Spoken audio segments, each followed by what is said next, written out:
Warning, this episode contains mild to heavy explicit spoilers. Listen at your own risk.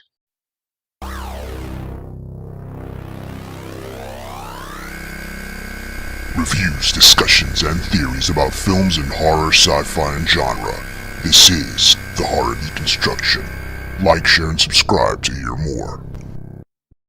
What's up, everybody? It's the Horror Deconstruction. You can find us on Instagram, Facebook, most likely on YouTube. Give us a like, share, and subscribe. Hit that bell icon. Hit that thumbs up.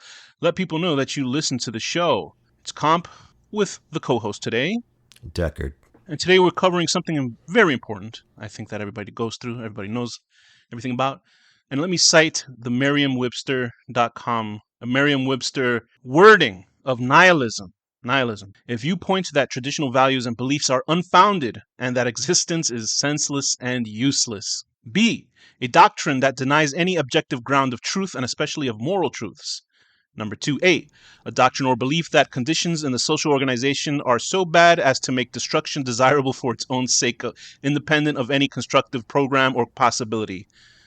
So, Deckard, this is a very large scope of what we're going to be talking about today in film and cinema, of every genre, of every television show, even movies, all alike. It's nihilism. And we brought this up because you and I were talking about certain directors and certain sort of morbid ideas about the truths of life and living and expectations and harsh realities.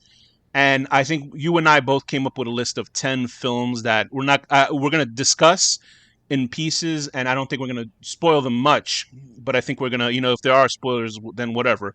But we're going to discuss these 10 films each, so let's line up to 20 films on the thought of nihilism. So why don't you tell me what nihilism means to you?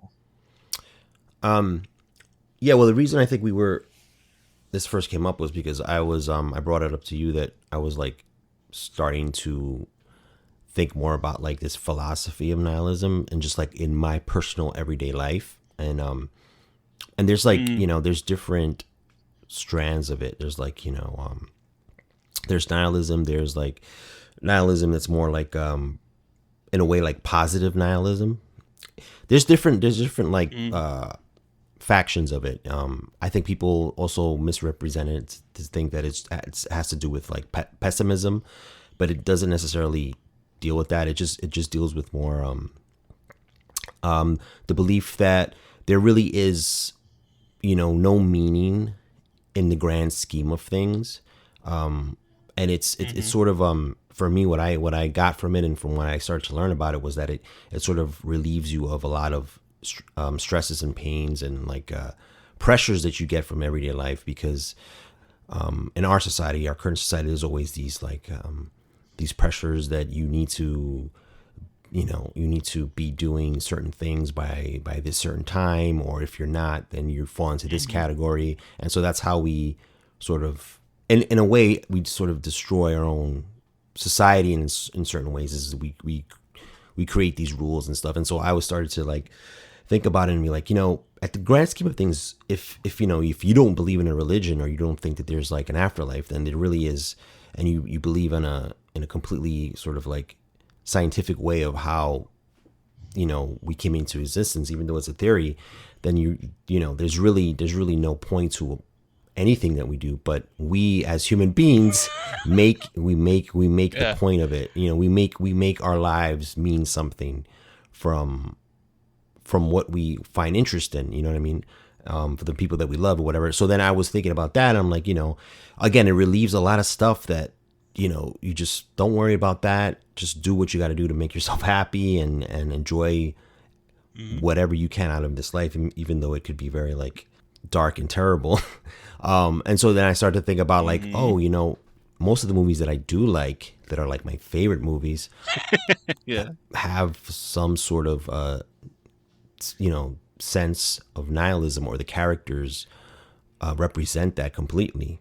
And I was just like replaying like my top 5 or something in my head, and I was like, most of them are, I think all of them are in a way nihilistic. So I was like, there must be a reason for that. I must be drawn to it in a certain way. And so that's how I sort of came upon this subject and Sure. this list of movies. You had sent me that YouTube video, right? I blinked on the name of the YouTube channel.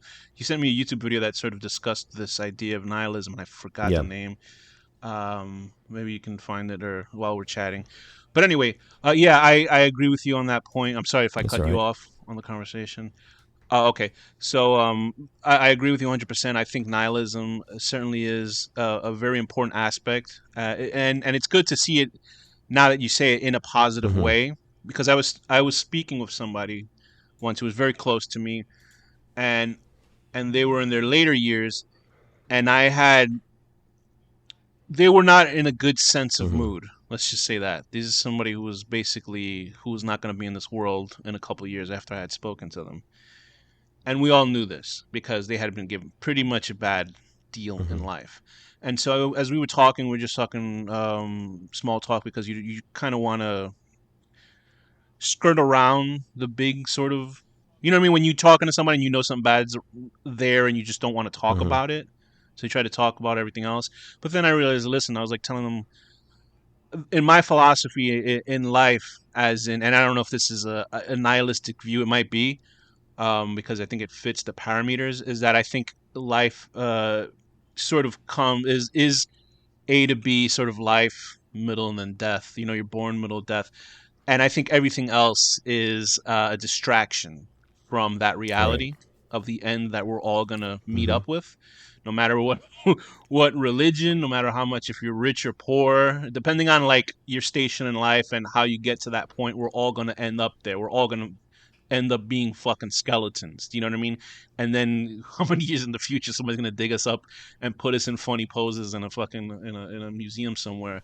So I was like, all these films, all this music, all these like plays, all these shows, all this computer programming, all these books that we read. And it might sound like I'm trying to kind of dismiss everything and the creativity that people have, but I was like, that's kind of the only kind of, and it's weird to use the phrase God-given gift, you know, I'm just using that as a phrasing that people have as artists or whatever, and whatever other people can do to make themselves happy and sort of pleasantly occupied from the reality, the harsh reality of what happens at the end. Right. You know what I mean? Depending on if you die happy, if you die miserably, if you die slowly, if you die quick. I think everything that we do in life is basically a distraction from what comes. And that sounds pretty dark, like a dark way to look at life. But I think that's sort of also a positive way to look at life, that at least we're taking this time because we don't know for sure anything what's going to happen after us. We don't know. There's people who believe in religion and stuff like that, and that's fine. I wish I was still religious sometimes because you're like, oh, maybe, you know, there's something after this, and like unless there's a proof of a ghost, you know what I mean? Like then I'm waiting for that proof. I think what happens is that even if you see religious people that you know, they cry when somebody dies, I'm like, what are you crying for? That you're gonna see them again one day, you know what I mean? But I guess it's just, you know, a whole mortal coil thing. Because even I was watching, and this is weird, I get recommended some strange YouTube channels from the algorithm, stuff that I know is absolutely not related to anything that I watch. I just watch like tiers of like horror stories or something like that. But I guess this is kind of related. But some channel was like showing up and it was like, we're taking Sister something, and it said Dead Christian, and I was like, what the hell is this? So I clicked on it, and it was these people, part of like a religion, like a Christian or Catholic, and I'm not here to shit on any religion today. That might be Deckar's, but I'm not sure yet. It was like video of this family, like these three people preparing this woman's corpse who was on the bed, and I was like, oh my god, like what did I just click on? And I was just like, okay, so I clicked their icon for their channel, and it was like a whole page dedicated to this woman who I believe was dying of some sort of disease. And there was one part where, and I was just reading the titles, and it says, we pray for God to resurrect her like Lazarus. And I was like, oh no. So I mean, there's a lot of way that people deal with grief and life and the end of it. And that's why I think, like, at the moment of, you know, the end of your existence, you know, I think it's going to come to shock to anybody. I think it'll always come to shock unless you like completely know, or you're going to take your own life, God forbid, or whatever forbid. And I think that's how I worked it out with the person that I was talking to about, this look on life. Because nihilism is necessarily, like you say, isn't a bad thing. It's just, I think it's a philosophy. And people will hear nihilism and they'll think, oh, it's like edgy Yeah. crap. Like it's just, you're just edgy because you have no positivity in your life. And I'm like, no, you can use nihilism as a positive thing because you can take that burden of living and change it around to make, a kind of reality that you want, where you can kind of get stuff done. And, because you don't have any time that's actually regulated to Right. anybody. Or you don't have any you're never going to have any worries in life. It's just something that I think is intrinsic in human beings to like have fears and anxieties, but I think it takes away a big load of that, like anxiety and stuff, because it just makes you focus and be like, okay, there's nothing, and there's some people that they get really fearful of that when they think there's nothing, and that's why they invoke religion and stuff. So I feel like it's something that can take, like I said before, the burden off and say, you know what, there is nothing, there is no meaning, but it could allow me to just enjoy what I can in the time that that I have and whatever. Yeah.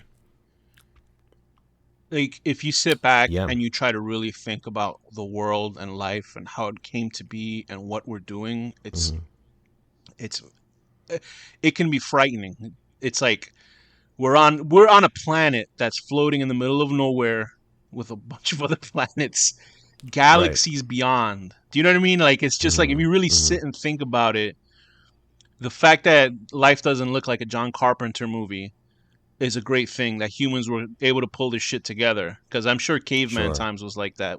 When, right after they beat to death a fucking bison or something, or whatever was back then, they were like, if they really sat and had, thought, they were like, oh my God, we're done for. So anyway, so I think you and I basically on the same wavelength about what nihilism means and how it's portrayed on cinema is what we're going to be talking about now, correct? Yeah, correct. So and just one more point, go ahead.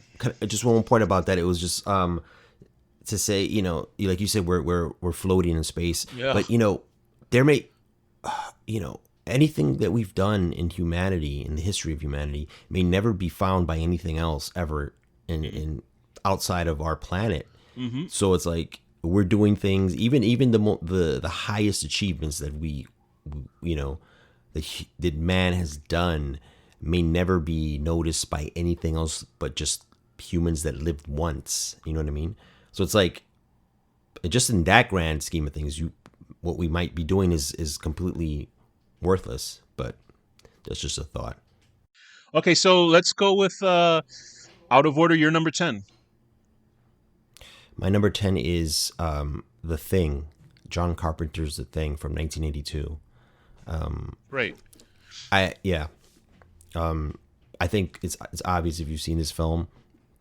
The reason that it has that it's in this theme is because it's exactly what it is. The film is a downbeat, nihilistic, hopeless film throughout the entire film from beginning to end, and it deals with these men who are they're working in this outpost in Antarctica, and they come upon this. If you don't know the plot, they come upon this organism that is able to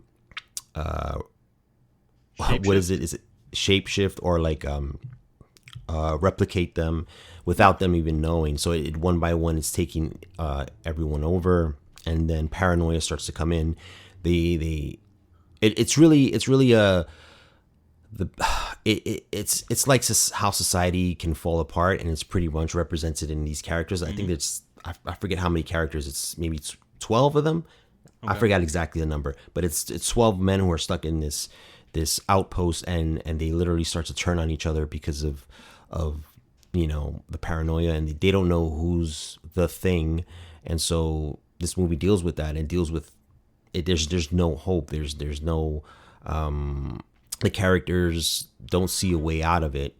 They're trapped there. They have no communication, and as the movie goes, they actually embrace the fact that they're not going to get out of this. If you remember, like at the end of the film, Kurt Russell, who who plays the main character McCready, he tells everyone, "Listen, we're not going to get out of this." And I remember when I was watching that for the first time, or the second time I saw it, or whatever.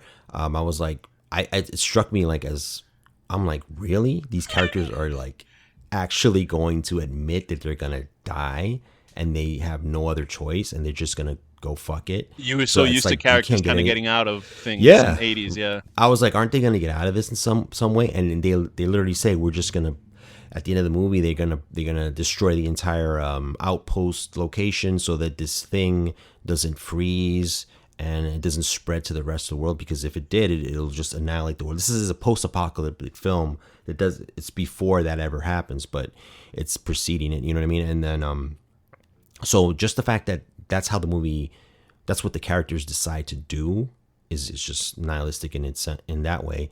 And then yeah, I think the film is super dark and downbeat, but it just shows it represents society to me, and how it can break down once people stop believing in each other, and that's pretty much it. I mean, I don't know how you feel about this film. Oh, no, come on. Are you kidding me?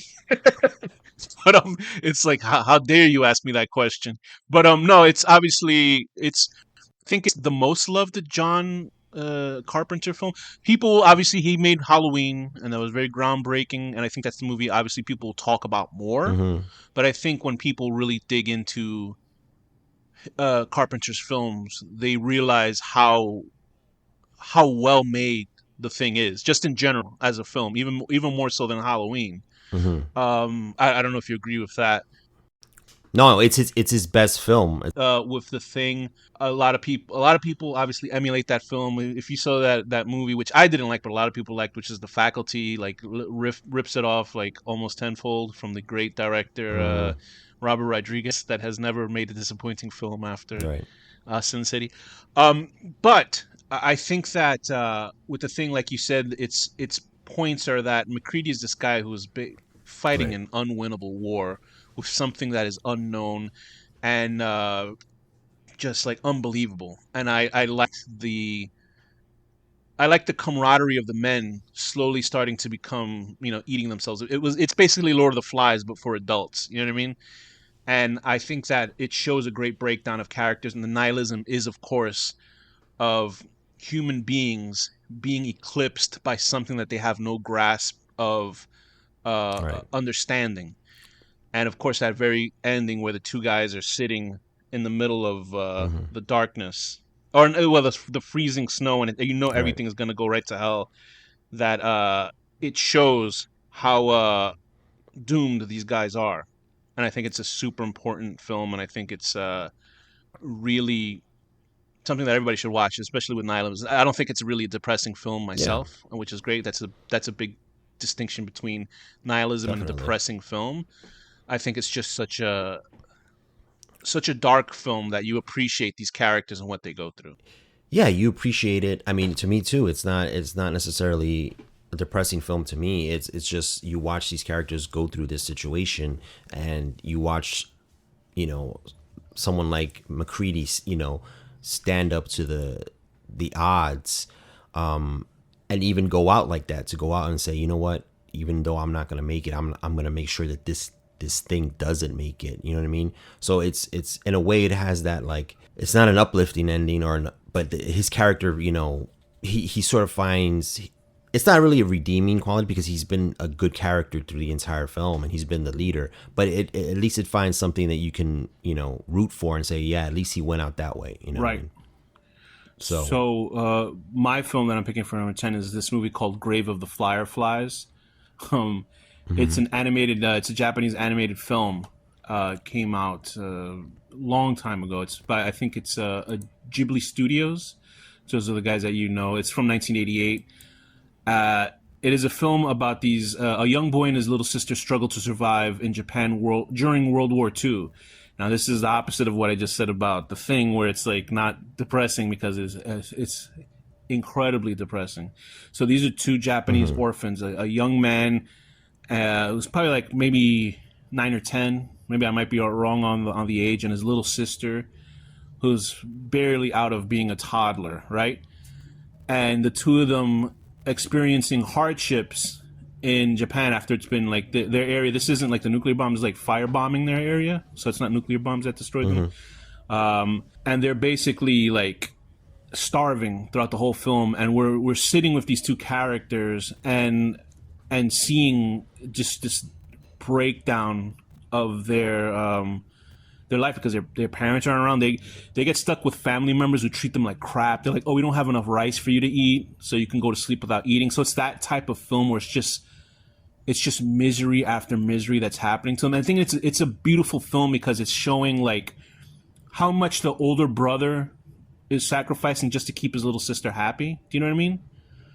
But I mean, like, there's it's a movie where it's nihilism on the point of, and it's easy to pick war films as nihilistic films because they're all basically nihilism, no matter what. Because the hopefully you see a war film and you realize there's just no hope if man just keeps killing each other, and that's what's going to happen forever. For some reason, everybody just likes killing each other, and war films, because you can easily say, oh, Saving Private Ryan is nihilistic, but then there's also hope because Ryan survives in the end of it, or something like even 1917. Is that the right name of it? 1917. Yeah. Like that's about like a guy trying to survive. So all these films always have this thing about somebody's survival. So this is like the ultimate survival type of film, and it's beautifully animated. Every shot is and because it's animated, obviously they know what they're doing ahead of time. With this is a real control of how the visual looks for a film. One thing is people think of animated films and they think, oh, it's it's children's, and this is the antithesis of what a children's film is. I would call it like child abuse if you showed a kid this movie. It's just a dark film and the nihilism about war and what we're so focused on the soldiers and everything, which is like sucks for them too. Believe me, I understand that, but it's just showing like the people on the street in these wars and their suffering and all that stuff. And I would say like watch that film, but do not expect any sort of silver lining with that film. It's a gorgeous film. It's an important film to watch, especially because it's a Japanese film and it's detailing what the people who were in the street. And I'm not saying Japan's hands are clean in any war, especially in World War II. Right. But it's a movie that's worth watching because the nihilism in that is to such an extreme level that you do feel sort of bad watching it after you see it. But it's also the fact that, people believed hard enough to tell this story of these two characters and their like very dark fate in this sort of situation. So Grave of the Fireflies, I think, from 1988 is a fantastic film to watch, but do not go in expecting to come out of watching that movie happy. So I assume you haven't seen that movie yet. I would suggest watching it. No, I haven't seen it. But don't ever watch it with like don't watch it with like a girlfriend or a boyfriend or whatever, because it's just gonna be like, oh Christ, what did I just watch? But so what's your next? Go ahead. I prefer them to know exactly who I am. Yeah. So I'm gonna show it. Good. All right, so I'll definitely check that out, man. Great. This is a good episode because there's on your list there's a few that I haven't seen. So okay, cool. So number 9 for me is George A. Romero's Night of the Living Dead from 1968. Of course. The movie that started the modern horror trend phase. George Romero, I think all his movies are nihilistic. I think definitely his zombie movies, especially the first 3. But this film is it's similar to The Thing in that it's people trapped in a location. It takes place in Pennsylvania, and it deals with an outbreak, a zombie outbreak, or what they were called back then were ghouls. They were just the living dead, rose from the graves, and just started coming alive and started eating people. And so it's done in a very realistic way, where almost in a documentary style way, where we're just following certain characters. We follow our main character, a woman, and she gets attacked by one of these ghouls, and she ends up in this farmhouse, and she's saved by this other character, which is played by Dwayne Jones, who's an African American actor. The reason I bring that up is because at the time it was an unseen thing, like Right. to have an African American actor as the lead, and so this, I'm sure people were like shocked at the time, but so what they hold up in this house, and pretty much they're there fighting off these zombies that are trying to get in, and then other people come into play, because there's a group of people that are a family that are in the cellar that they don't know about until a little bit later on in the movie, and it's a family and two other people, and they end up just holding fort there, and trying to fight off these ghouls, and trying to figure a way to get away. And so it's very bleak in that way. Is like, the thing is that there's really no hope. Right. As like these things are coming in, it seems like everyone is turning into these things. Obviously they're rising from the grave, so it's like, hundreds and millions of dead people are just like, you know what I mean? So it's in that way, it's very bleak in that way, and it's shot in black and white, so it like, and it takes place at night, obviously, because it's Night of the Living Dead. So it's like, it just feels hopeless. I remember watching this film for the first time and being like, wow, I can't believe a movie from 1968. I forgot when I watched it for the first time, probably like late 80s or early 90s. And I was like, wow, this thing is dark. And so they end up, a lot of things end up happening. And they finally make it. One character makes it to the next day. Right. And it's our main character. He finally comes out. He holds himself up in the basement, and when he gets out, it's morning, and he sees throughout the state, there's been like little militias that have gathered that are killing off these ghouls. So they're going around killing them and throwing them in fire, and the ending is probably one of the most controversial endings ever, and probably the most nihilistic endings ever.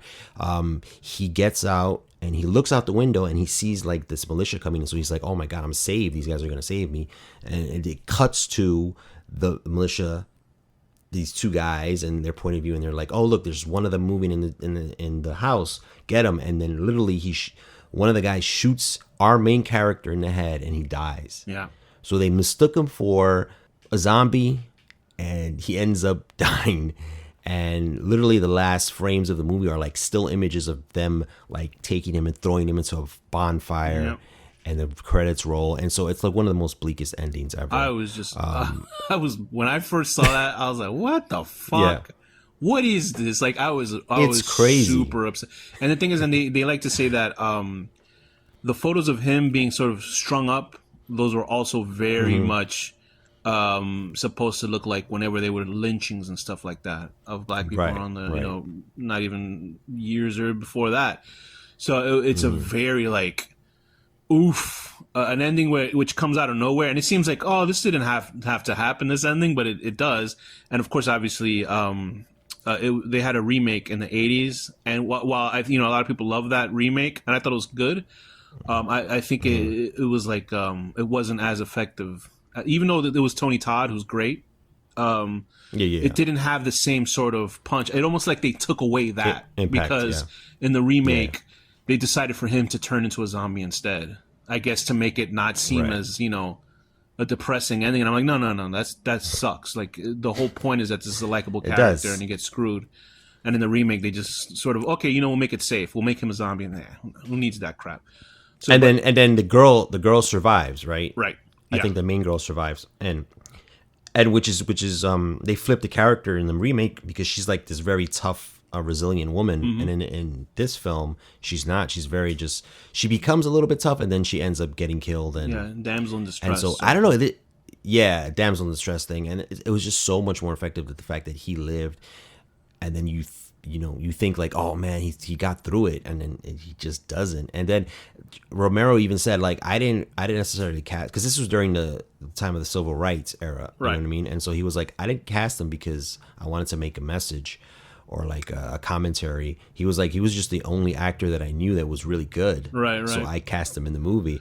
It's funny because then it still coincides with what was happening in society. So it's like whether he meant it or not. But obviously there's undertones there of like lynchings and stuff, and how there's militias going around, and so but I don't know. It's just a very bleak film from beginning to end. It's like The Thing. It's like it never lets up. It's hopeless. Yeah. There's any like semblance of hope is always torn down right away.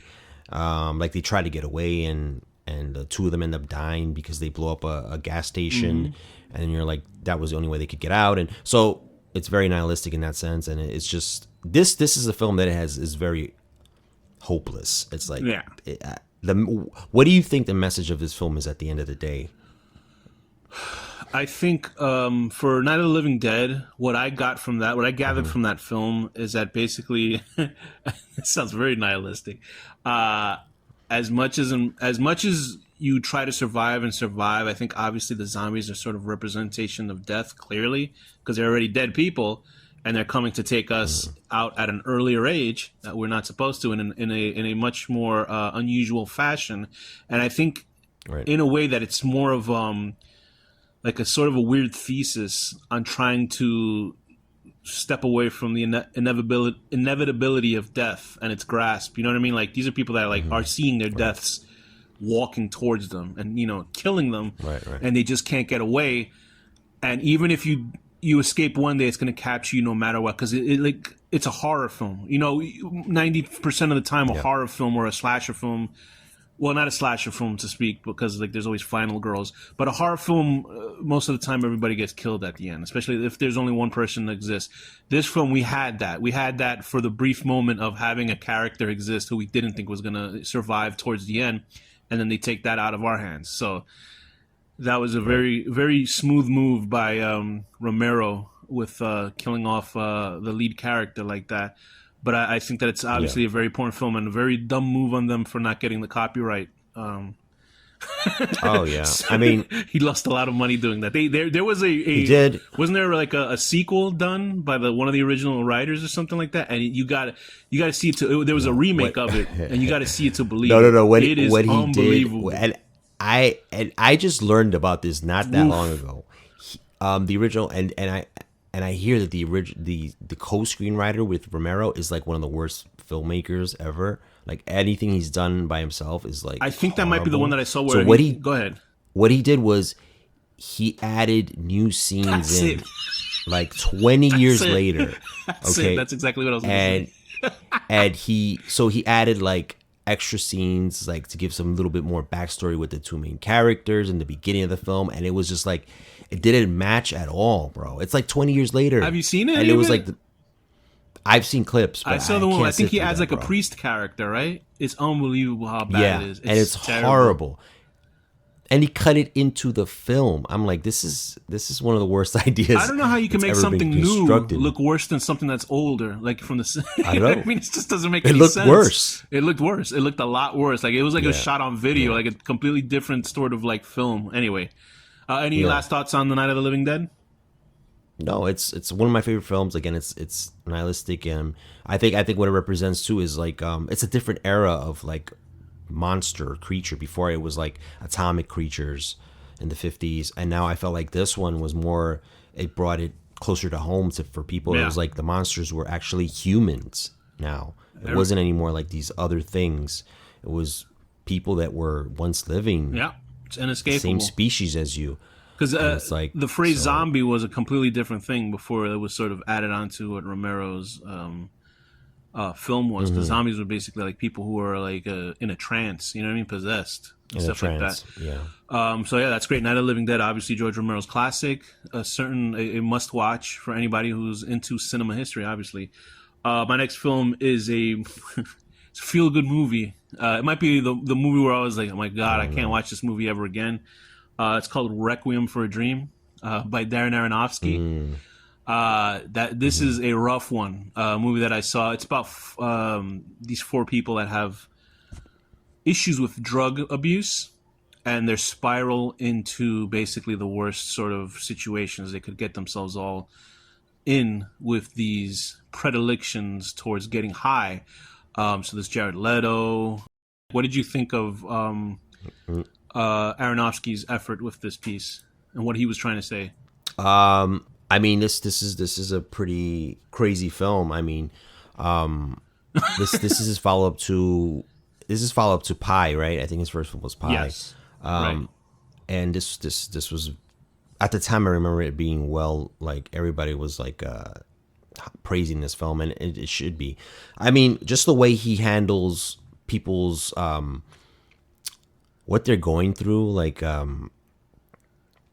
how they're dealing with like trauma in their lives, and it's just so you feel like you're going through it. You know what I mean? With all the characters, my favorite character is Marlon Wayans, the one played by the woman, Ellen Burstyn. Yeah, Ellen Burstyn's character, because she's the mother of Jared Leto's character. Yeah, right. She's the mother of Jared Leto's character, and she wasn't even nominated. I think for that movie, right?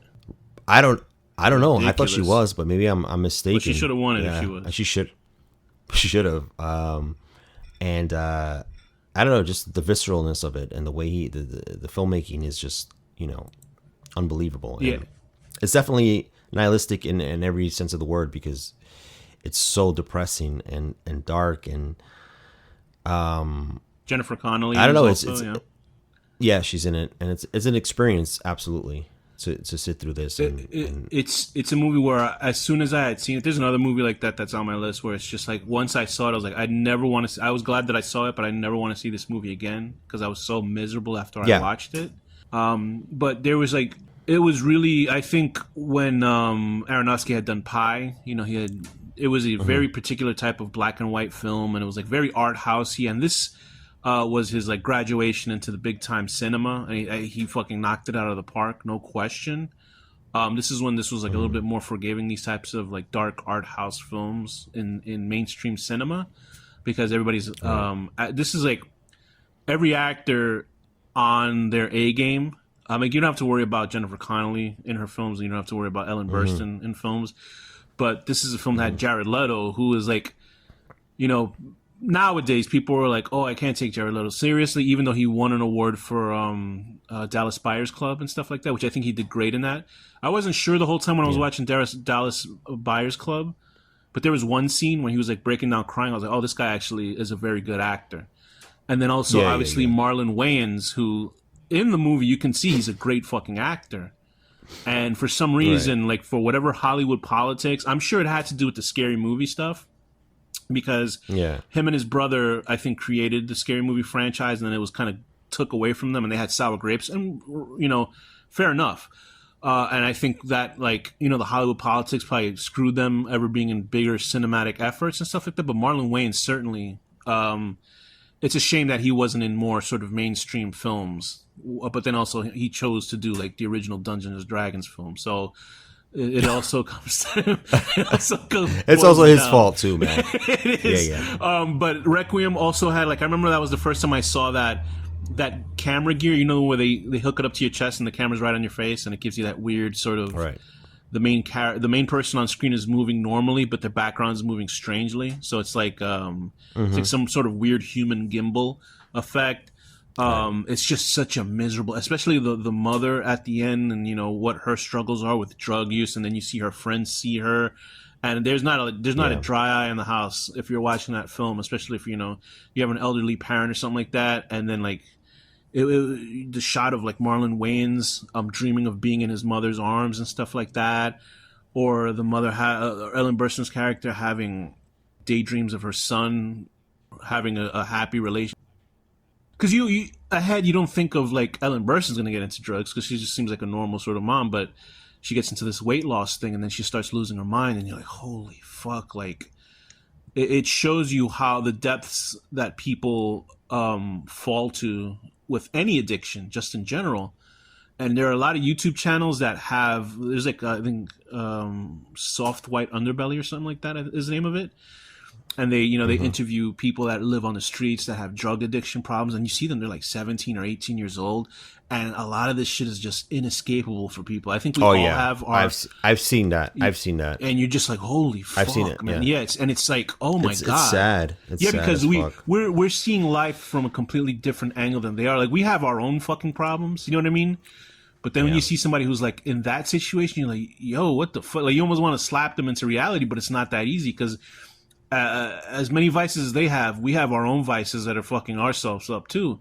Not as like quick as they are, maybe, but it's still like, it's just but it's it's an extreme. It's also vices. it's an extreme, but it's also like it's what did it take for them to turn to that, right? Or like it could be a very simple little thing that if we do it, we could also end up there. Like, it's not that far removed from what we could probably get there. Oh yeah, and also there's just some of it something that we runs don't genetically have. too. Sometimes, you know what I mean. So you never know what genetic. it is.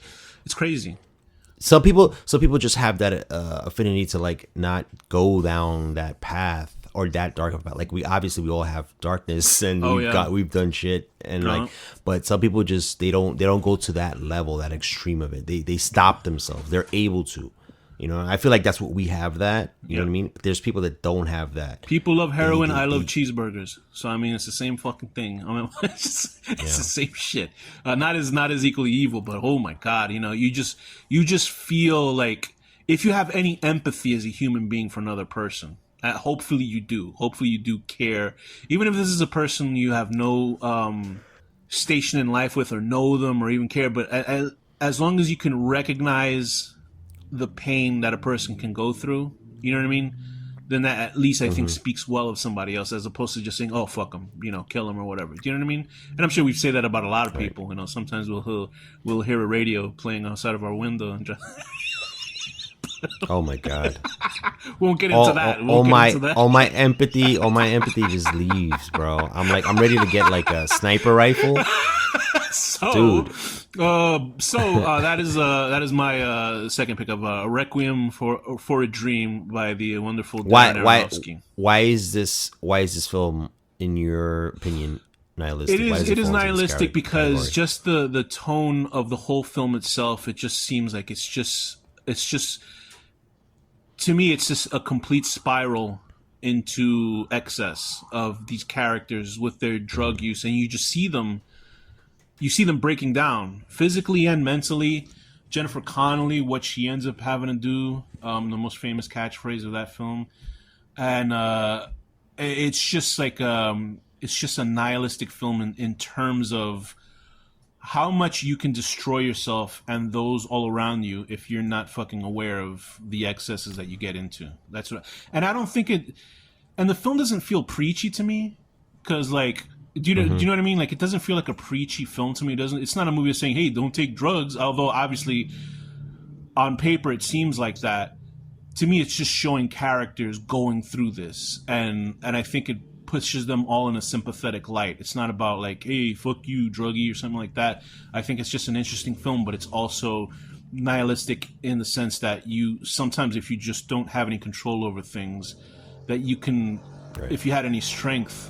That you can avoid, you're going to end up in a pretty bad, similar situation. That's what I think. What did you think about that? Yeah, I agree. I mean, it's just like these characters. I feel like they have no,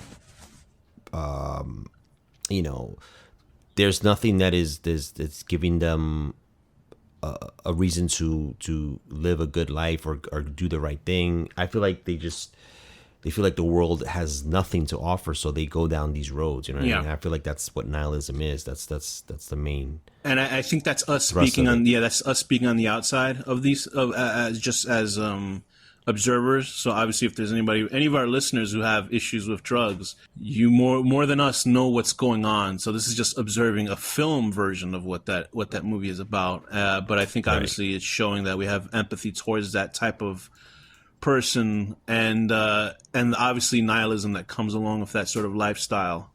But that's my thoughts on picking Requiem for a Dream. Oh, what's your next one?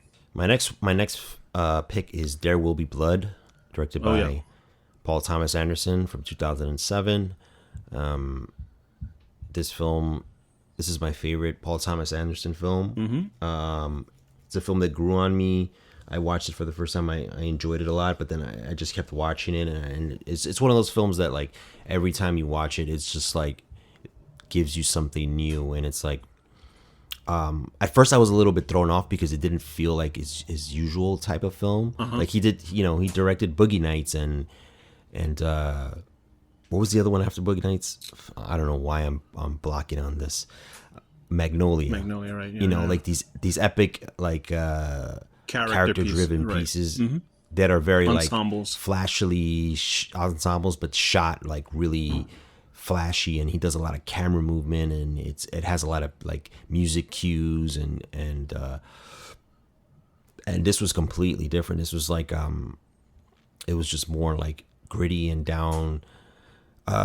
It felt like almost a historical piece because it takes place in the early 1900s, and it deals with greed. It deals with a character that is probably one of the most like ruthless, uncaring characters. He's a mascot for nihilism. The character that Daniel Day-Lewis plays. Yeah, he literally is the Mickey Mouse of nihilism.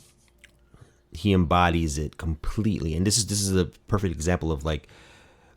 The film, necessarily the theme of the world isn't nihilistic. It's just this character that's walking through this world. You know what I mean?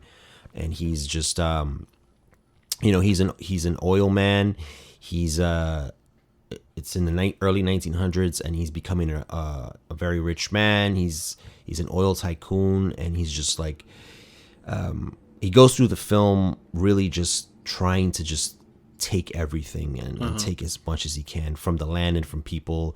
And he has a son in the film, which is not really his son. We see it in the beginning of the film where one of his partners gets killed because obviously what is it called? Digging for oil? What is it? Oil drilling. Oil drilling was before obviously mechanical drills and stuff, so they would have to like scoop it out of the earth and build these like, archaic pulleys and stuff, and he gets killed, like a beam falls on his head, and so that character had a young child, and so our main character, which his name is Daniel, played by Daniel Day-Lewis, takes this boy, and Daniel playing blue, and takes this boy and as we think in the beginning of the film, he kind of like adopts him because he's doing something for his friend, but he really is just using the boy as a way to get people to have sympathy for him and hire him to drill for them. You know what I mean? So that's it. Just the film keeps escalating. He starts, being extremely successful in his venture, and he starts building this empire, and things happen like. Characters come in and out. There's a character that pretends to be his brother, but he's like he comes out of the woodwork to get money from him, and he's actually lying to him. He's not really his brother, but Daniel ends up killing him and burying him, and it deals with the biggest rift in the movie is him and another character played by Paul Dano, who is like a pastor. He's playing two characters. Pastor. He plays two characters. He's they're brothers. In the movie they never really explain it, but I'm assuming they're twin brothers. Yeah. And so the first character, his name is Paul, right? Comes in and tells Daniel where he should drill for oil. And the other character is Eli, which ends up being Paul Dano, the main character he plays throughout the film. And so they have a big clash because Eli is this very religious guy and pastor, and he wants to build a church, and so he's kind of like using Daniel to build his church and his congregation. And Daniel's just you could tell that he thinks religion is like some like laughable thing, and they're constantly bickering, going back and forth. Anyway, at the end of the day, it's just his character is so just he's a misanthrope. I don't know how to. He's a misanthrope, but he's just horrible. He's horrible. Oh, yeah. Even his son at the end, they flash forward and his son grows up, and his son comes to him later on, and he's like this. He's living in this mansion. He's like this shut-in recluse kind of guy, and he's like the son, because the son is. I don't know if we mentioned the son is deaf because of an accident that happens in the film. And so the son tells him, I'm going to go and I want to start my own oil company. And he just tells him straight out, he's so jealous and doesn't want anybody to compete with him that he's just tells the son, like, you're actually not really my son. I just took you from this basket. Mm-hmm. And he pretty much just destroys his entire life. Like, he has nothing else after that. He just has his wealth, and that's it. And then there's a great scene at the end where Eli comes back and tries to get money from him, and he ends up killing Eli with a bowling pin, and the movie ends that way. And with a great phrase, yeah. What's the phrase at the end? He says he bashes this motherfucker's head in the middle of like this bowling alley.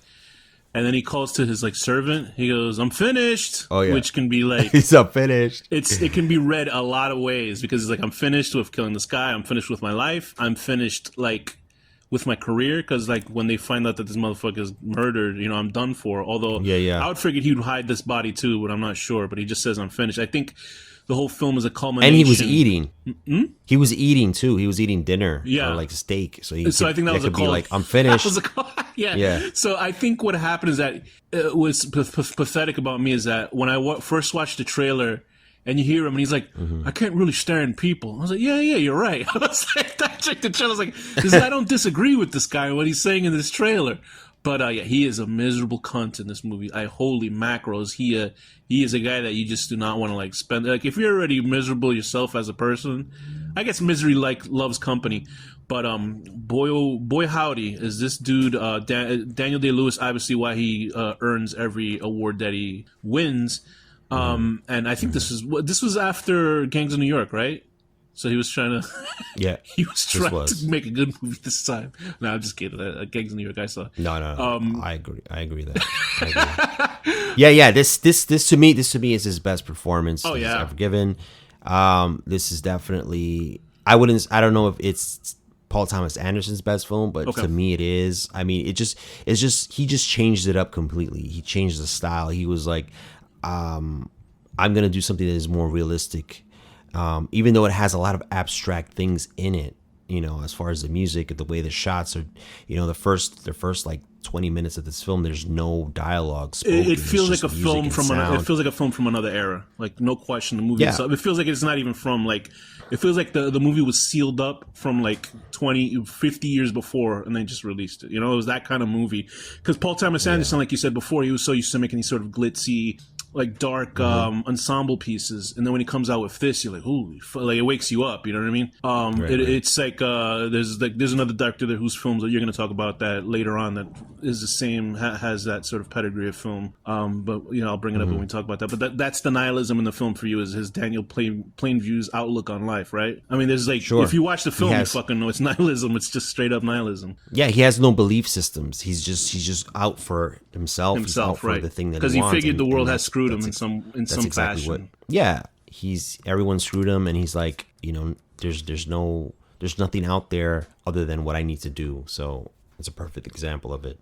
There you go. So my next film is a movie called King of Pigs. King of Pigs is a Korean animated film, right? And this is a second animated film. So, and it's from Asia. So, this one is a rough, dark movie. It's from 2011, and it's directed by the guy who did Train to Busan. Is it Sang Ho Hyun who did it? I might be wrong. Oof, let me see that right.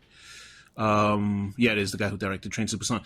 So this film is about these three guys. They're adults now. Let me just bring up the log line from IMDb. Jung Suk and Kyung Min meet up to talk about their high school past. It's been 15 years since they last talked. It brings up all kinds of memories, that's a horrible log line for this movie. So what this movie really is about, these two guys older in their lives, they're two miserable fucks. They're just, one of them is like an abusive scumbag. The other guy is sort of this guy who just is not really living his life. He's just sort of existing. And they talk on the rooftop of their old sort of junior high school.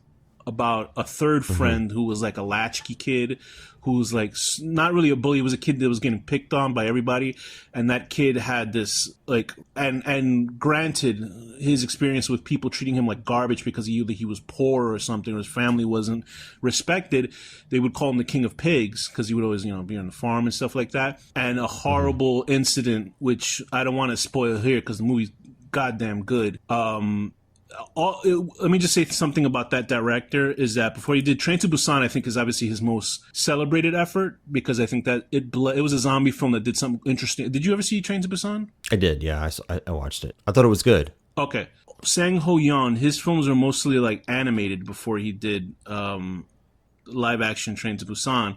So he did a movie called The Fake, which is all like, I mean, that movie is like one of the best Korean films I've ever seen, and it's about this guy who's like a poor farmer. He's a piece of crap, and then this sort of religious huckster comes into town, and he's like fooling all the people, and this guy's the only one who can see through it. But this main character is a bigger piece of garbage as that guy, and it's animated too. So it's like, but it's fascinating, the movie that this I would put those movies actually together, The King of Pigs and The Fake together, because it's so weird to see an animated film, but like, I don't know what your experience with Korean cinema is, with South Korean cinema, I mean, but they're like, there's rarely a happy ending in these types of movies back then, and King of Pigs is just like that as well. And I think it's just the way that the characters interact with each other. So you see these guys just sort of trying to relive their past, and I think they're trying to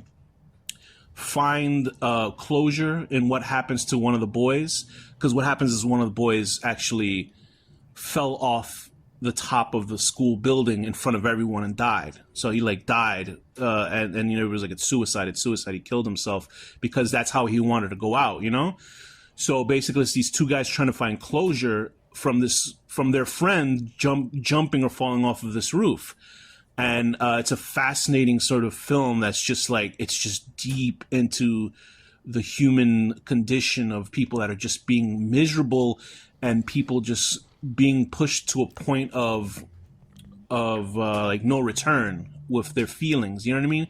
And I think that it's the fact that it's animated too makes it makes it really disturbing, because it's not like cartoony animation. It's sort of this weird hybrid of like rotoscope, which is like real people moving around, but then also like computer animation. So it has this off look to it, especially from the year it came out. So, because like this isn't like Disney animation where it's like clean looking animation and stuff like that. It's like very rough. Right. But I think that the storytelling is so like done well, and so is the acting. I mean, there was also he also did a sequel or a prequel to Train to Busan called Seoul Station, which you can find on like streaming sites. That's an animated film too, but it takes place in the same world as Train to Busan. But then he also made Train to Busan 2 or whatever the hell that was called, and it was a horrible movie. So he's suddenly like dipping in quality as a director. I think he made a series for Netflix that people liked, but I saw like the first 10 minutes of it, and I was like, oh, these graphics are like taking me out of it.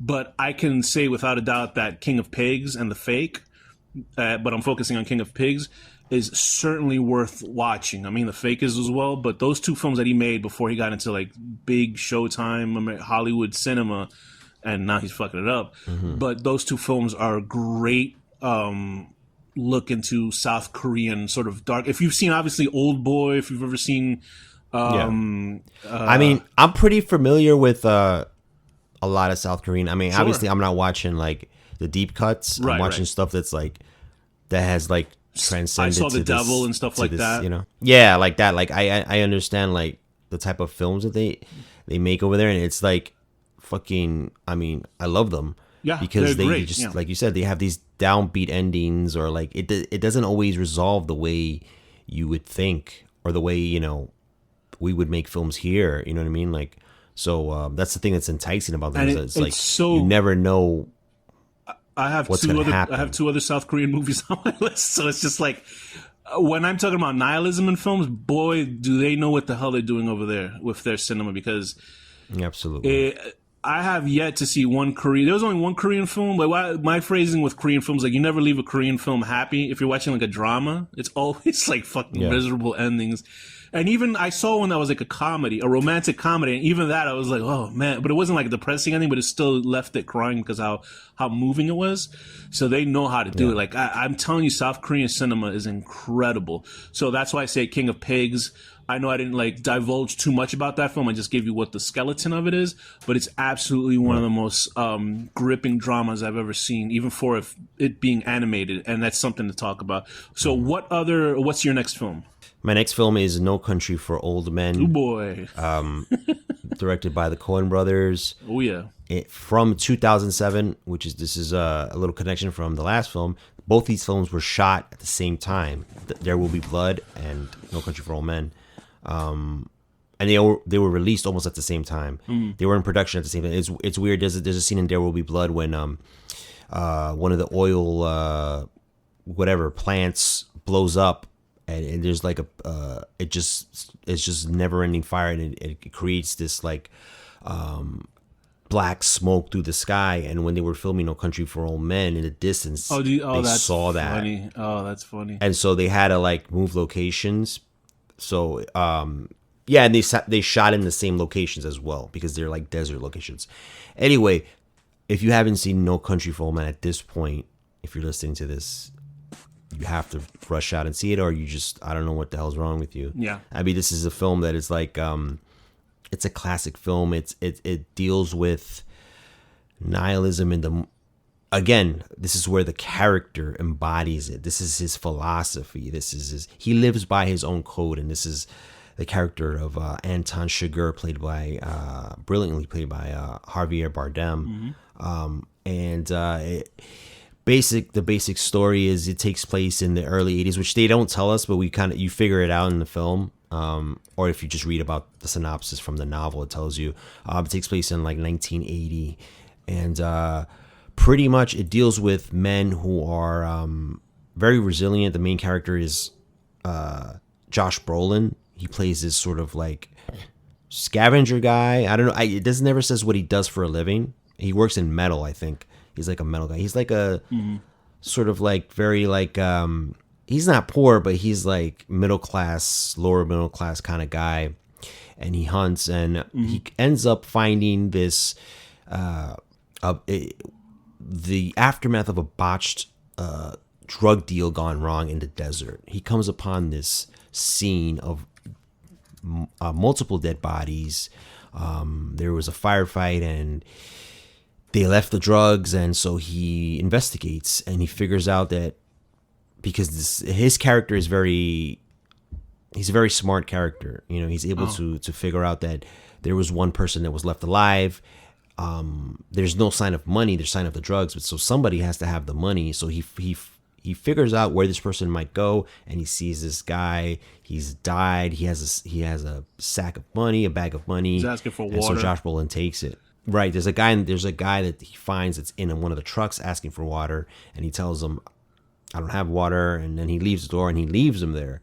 That comes into play later on, because when he finds this other guy that has the money, he takes it, and he has this. He's pretty much, he thinks he's gotten away scot free with this money. You know, I don't know how much it is. It's like $2 million or something like that, and he has this. I guess his conscience gets the better of him at night, and he's like, he goes back to give this guy water. Classic blunder. Which is a, you know, any other film handled completely differently. Like the Coen brothers handled this brilliantly, but it could be just such a bad fucking character move. But it's done in a way that it makes sense. I mean, but that's what screws him. And he goes, that's what absolutely screws him. But that one thing screws him. But then at the end of the day, he would have been screwed anyway. Okay. So it has this weird thing because the money has a tracking device in it. Oh, right. So they would have probably found him at his house with his wife. Right. So the fact that he went back actually kind of saved him in the end of the day. So he ends up now being chased by many parties looking for this money. One of them being Javier Bardem, who's like a hitman, contract killer, who has his own moral code, and he pretty much the way he decides whether somebody lives or dies. He flips a coin, and they have to choose heads or tails, and if they choose wrong, he kills them. And so this is how he sort of this is how he sort of like I don't know how to explain it. How would you explain what he's doing? You mean the test of faith that he's given? Oh, not fate. Yeah, fate. Test of fate. The fate. Yeah. Where he flips the coin and he says you could choose your Right. fate, but he's coming in to kill anybody. He's basically coming in. He's Right. The sword of Damocles, and he's giving these people the 50-50 chance of getting out of this situation, which I think he looks at as being, what's the phrase? Like, but not like as a benevolent type of way of like letting these people choose their fate, and it's not into his hands. You know what I mean? But the fact that he's It's even not walking his up to them hands, and putting them in the situation, he is the asshole that's putting them in the situation, no matter what. Like, there's people that he's killing for no reason. You know what I mean? Well, I mean, I guess it is for a reason Right. sometimes, but because they'll see his face or something. But then he'll like find another character after he kills like one guy. Another guy will be like, "Did you see me here?" And he's obviously the guy will probably say no, but we don't see the answer to that. So we're always We don't left see the with aftermath, this. yeah. Yeah, we always see like, or we only can guess what like Chigurh is up to. And the thing is, I read the book. I read No Country for Old Men, and it's basically adapted one for one, just like apparently The Road was adapted. Those were the two books that I read of Cormac McCarthy's. And they were such miserable fucking, and I don't mean miserable in a bad way. I mean miserable in a sense just that they were like, they don't feel like novels. They feel like catalogs of things that actually happen. It just seemed there's a lot of like sections where like The Road, especially, which is another nihilistic movie that can be on this list, where a father and his son are basically after an apocalyptic event or just so the world has ended, and it just, I mean, there's like stretches of no dialogue. There's like just explanations of them drinking a Coke can because they haven't had Coke in years, and that's like the greatest like sort of treat they can have in a while. So yeah, I see what you mean. So please continue with No Country for Old Men. Yeah. So the what occurs is sort of this cat and mouse game between Chigurh and Josh Brolin's character, Llewellyn Moss. And so they're trying to, Llewellyn's trying to get away, and Chigurh's character is on his tail. And so a lot of stuff ensues. Obviously, I'm not going to go into it because, we would have to, it would be like you said, a 5-hour show. Oh, yeah. But at the end of the day, what happens at the end of this film, near the end of this film, I remember people being completely shocked. Even I was taken a little bit back by it. Yeah. But I was like, I by the time I left the theater and I was walking on the outside in the street, I realized that it was actually an amazing ending. And it was perfectly constructed that way, and it fit with the theme of the entire film, and the title too, of like and characters have conversations about this all the time about not being able to stand up to what's the world that's changing now. You know what I mean? Especially Tommy Lee Jones has a role in this. He plays a sheriff who's looking for Llewellyn to try to like save him from these people, and he's always 10 steps behind. He's always 10 steps behind, and he's sort of he's the representation of the title, No Country for Old Men. He's about to retire, and he's like, I can't handle this. People, it's becoming more sadistic. It's evolving to this more to something. People had some sort of moral value, even if you were a criminal back in the day. Right. But now it's like it's not even. There's nothing. So, and Anton Chigurh represents that. He represents chaos. He represents pretty much life. How life can snub you out in any moment for no reason at all, and that's what he represents. And so, at the end of the day, at the end of the film, we are expecting a face-off between Anton Chigurh and Josh Brolin's character, and we just see an aftermath. Tommy Lee Jones' character figures out where Josh Brolin is going to be, so he's driving to him, and we see it. This all happens sort of like, and this is the brilliance of the Coen brothers. It happens sort of like in his point of view, where he's hearing gunshots in the distance. He sees a car like drive off, and he walks upon this like scene of a gunfight, an aftermath of a gunfight, and so you're expecting to find as an audience member, you're expecting to see like Josh Brolin like I don't know, in the corner with his gun, like that he just fended off they'll these team like up and to get Chigger and all that shit. this cartel, and then you'd be like, oh, so now they're gonna try to. There's gonna be a showdown between Anton Chigurh. It's gonna be a buddy action movie now. Yeah, and he finds Josh Brolin dead. Oh yeah. We see it off screen. We don't even witness it. Nope. And you're like, at first you're like, wait, is he dead? Because they just show a shot of him and then they cut to nighttime when the wife arrives, and then he doesn't even say anything. Tommy Lee Jones just looks at her and she knows he's dead. And then we just see him on the slab after that. It cuts right to the slab. Yeah. And they don't even show a close-up of him. No. This is what I remember because I've seen this movie so many times. Of Josh Brolin, they show him from like it's a wide shot, and Tommy Lee Jones is sort of standing over his body, and then he has this conversation with the local sheriff, and they have the same conversation about like what they can't defend against this new Super violence that's yeah. happening in this and so that's the theme of the film, and at the end of the day, I mean, I know a lot of people were like completely shocked by it, and like I remember hearing people walking out of the theater and be like, this is one of the worst, what kind of ending is this? And when then I like, worked at a movie theater when it played, and every time it ended, it was complete silence and just cursing after. Just people were really upset with that movie, just really mad about it. I'd say if you're like upset, if that movie depressed you a lot, there's on YouTube, Josh Brolin did a short documentary with Javier Bardem on set about No Country for Old Men. It's probably one of the funniest fucking things that you can see. It's one of the funniest things you'll ever see. Because they're just talking about the making of No Country for Old Men and how much Javier Bardem is a diva. It's great. It's so funny. So my question about that also, so is No Country for Old Men, is that as good as The Counselor? Come on, bro. Counselor's it doesn't even compare. It's like a piece of shit, bro. I'm just kidding. Obviously, I'm joking. Yeah, no. No, it's as good. No. I mean, because this film you don't have just to worry about it. But No Country for Old Men for you No. is obviously a very nihilistic film in that sense.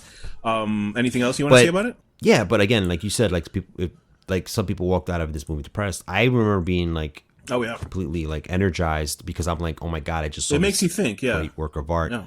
I'm like, they took a chance on this ending, and it's like it's even the villain who gets away essentially also gets a sort of comeuppance with him too. So I mean, he gets his comeuppance, but he still survives. He still survives, it's just the message of the film is like, you could be a good person, have morals, have something to stand for, and you end up dead, and this machine of horror keeps going through it because.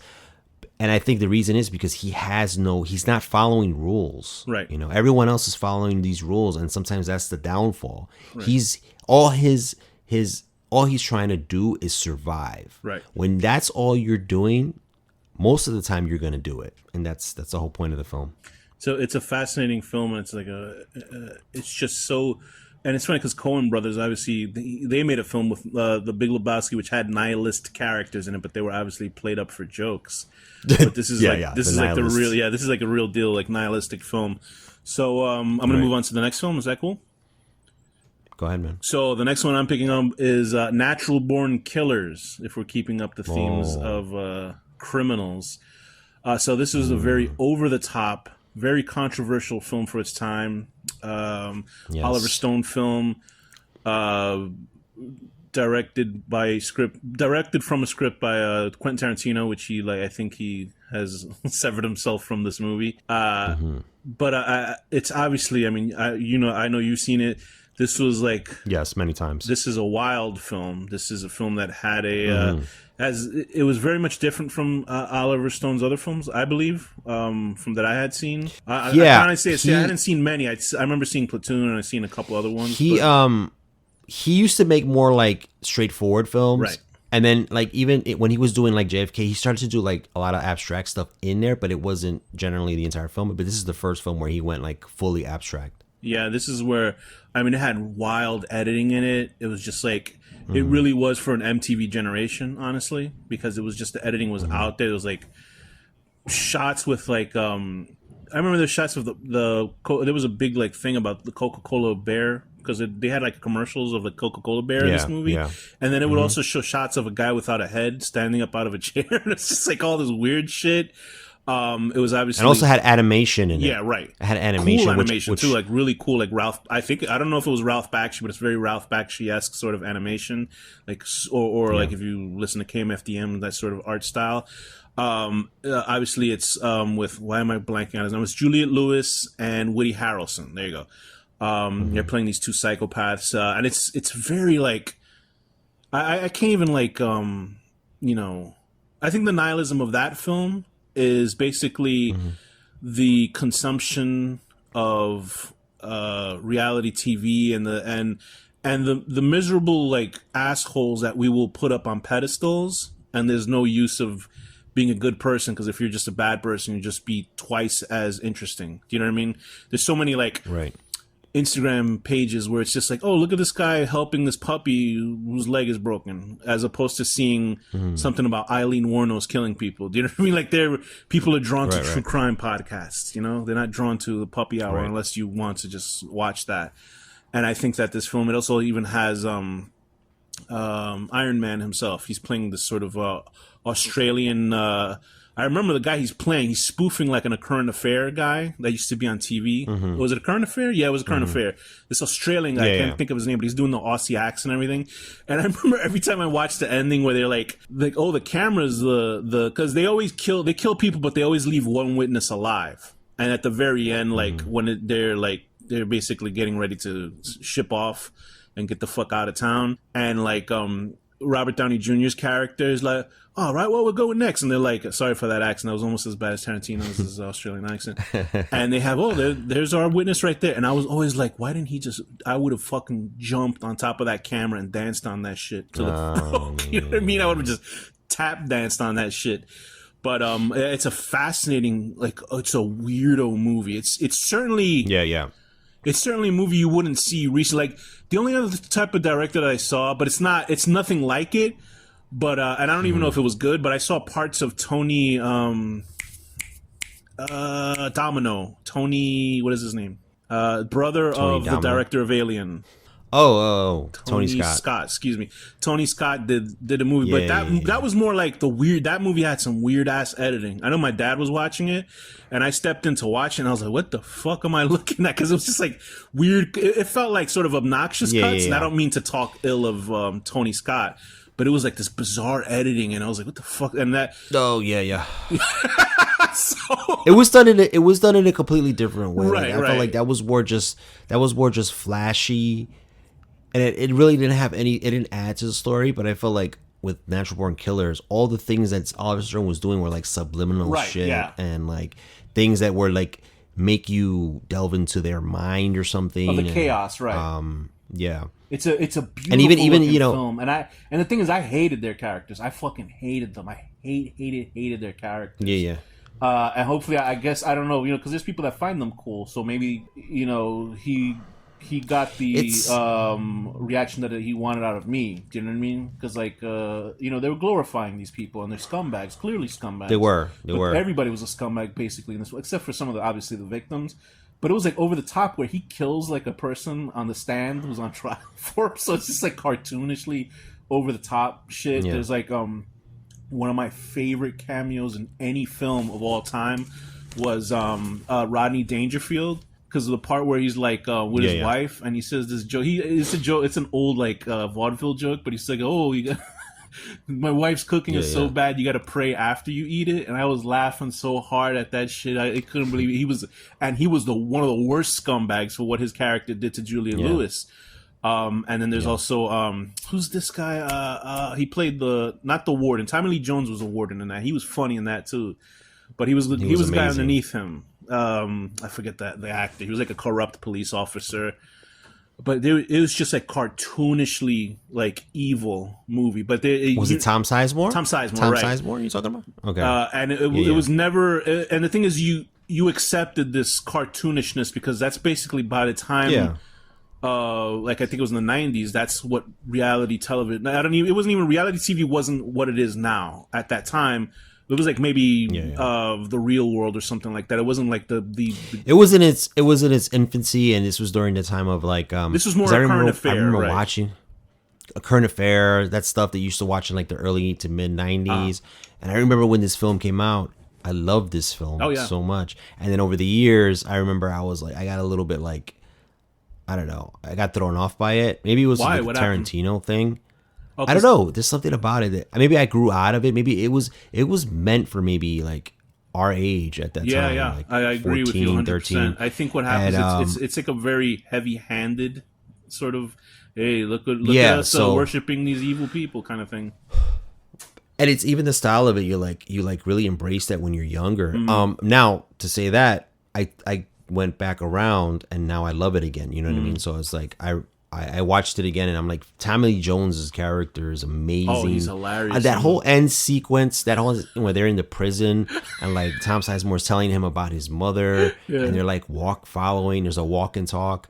It's amazing stuff. Now probably isn't what Tarantino wanted the film to be, but it's still a good film. Oh, yeah. And the thing about the film too that makes it nihilistic, I think, is that we, you know, even though you hated the main characters, to be honest, Mickey and Mallory, we're rooting for them. Oh yeah. You know what I mean? Yeah, I know what you mean. Yeah, it's like liking Patrick Bateman in a movie in American Psycho. Right. So it makes this weird twist on it. Like, oh my god, I'm actually rooting for them. But to be honest, the other people are as horrible. Oh yeah, you know they're what I all mean? bastards. They just haven't killed anybody. Maybe. Yeah. Or who knows if they There's have? different levels of scumbaggery in this movie.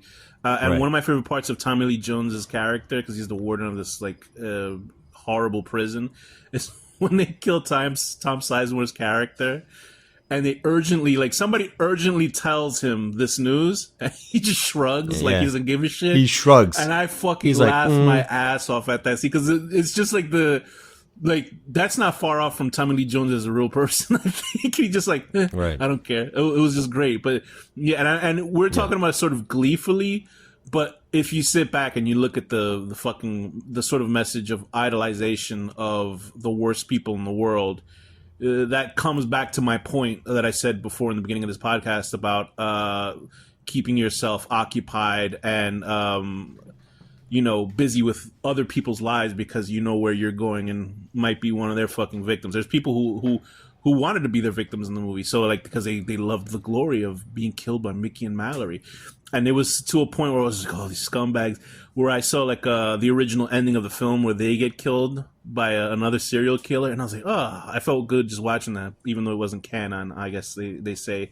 But that's my thought on the film. That's my thought on the nihilism of that film and how it's sort of inescapable of as you can see in real life without naming names, the idolization of people who aren't worth the spit in your mouth. So what's your next film, Deckard? Yeah, for the record, I love Natural Born Killer. It brings me back to there's a nostalgic feeling to it because I remember when I'm watching that. And you know what I remember most about it? I remember the movie came out in late summer, and I started. I was a freshman in high school, so you know when you're a freshman in high school, it's like a whole new world, and you're meeting all these new people. And I remember there was one kid in there. He was like, I went to see Natural Born Killers. It was the worst film. And I was like, I know this dude is a dick. Oh, yeah. Because I didn't even see the film yet. And I was like, I bet you he just doesn't get it. Yeah, absolutely. But anyway, so my next film is, we're not going to go too much into this, is Sorcerer by William Friedkin, which we did. If you want to hear a full drop down, we did an episode based on the importance of William Friedkin. You can check that one out.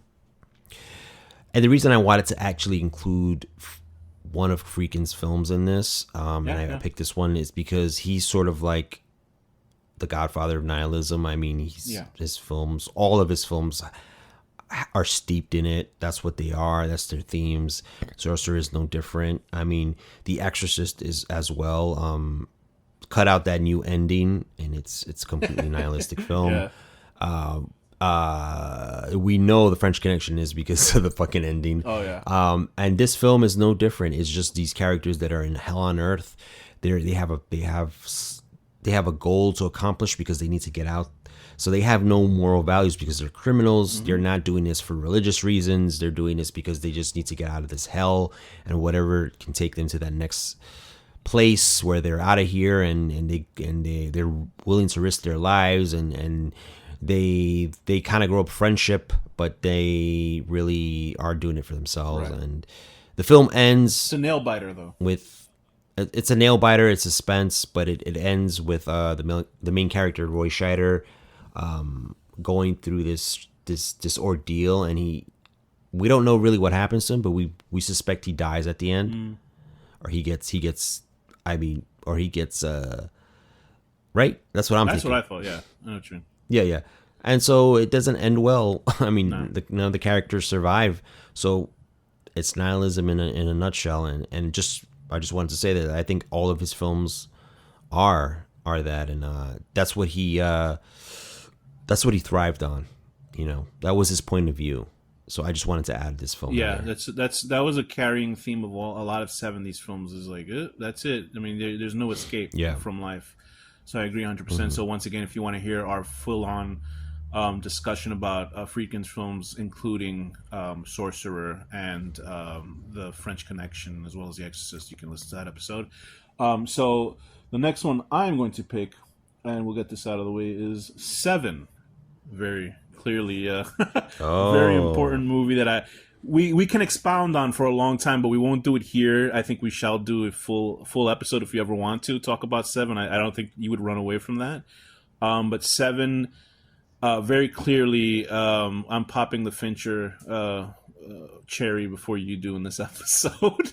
But okay. Seven, obviously, very important film, very important movie that I think really cemented Fincher in the world of cinema for people, with their tastes and stuff. Especially, it came out at a very important time in films, and it was so incredibly bleak, super stylized.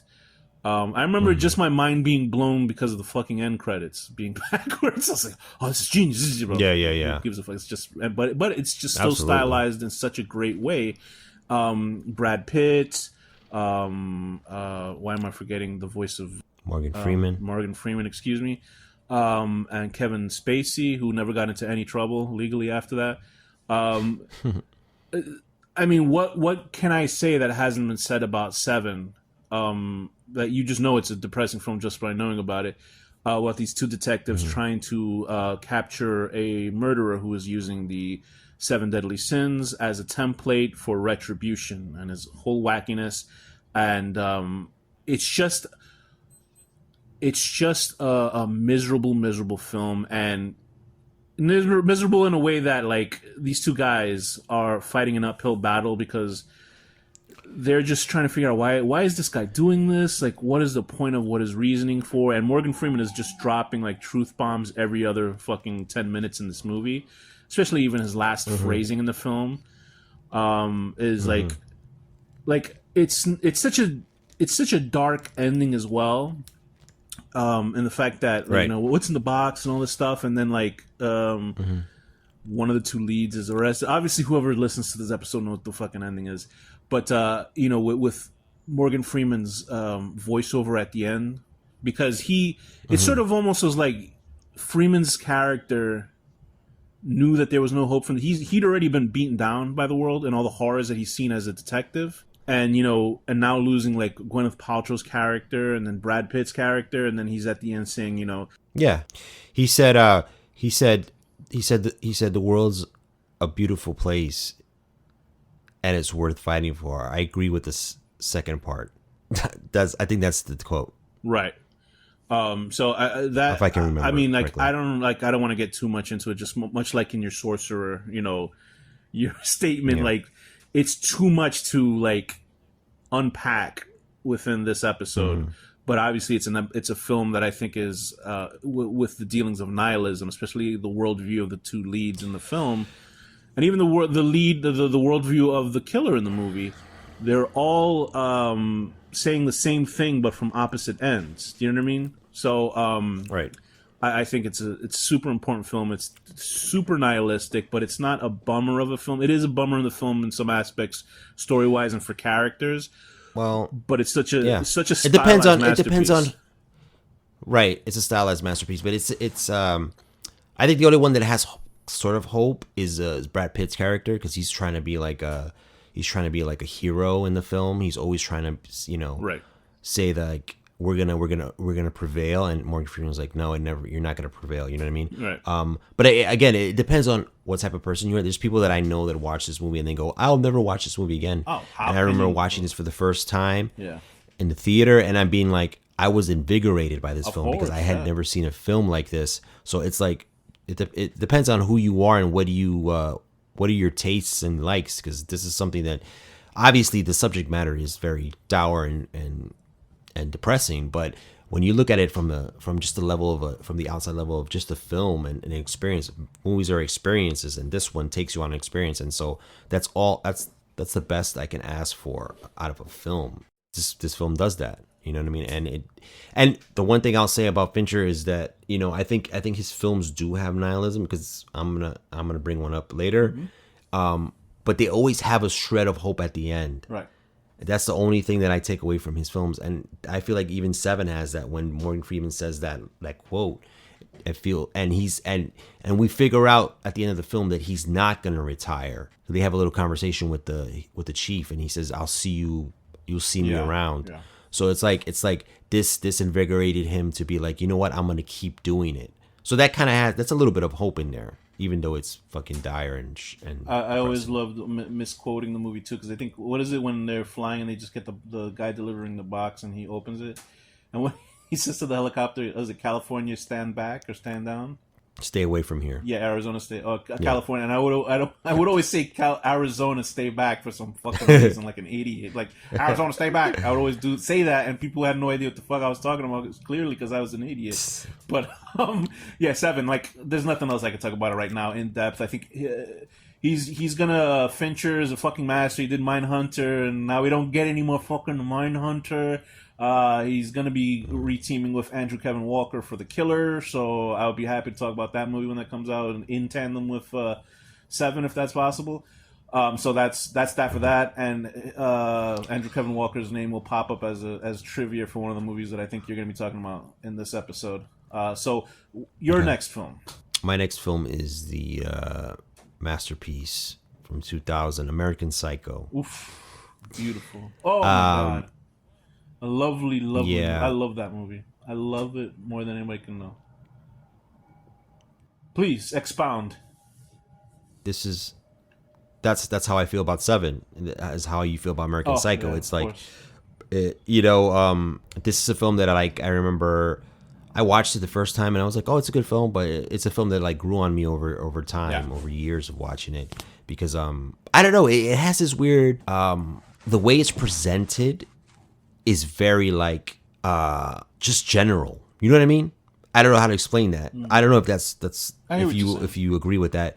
But it's like, it's not over stylized in certain senses. It's not shot like darkly lit or anything. It's just very like plainly shot, plainly filmed, and even presented.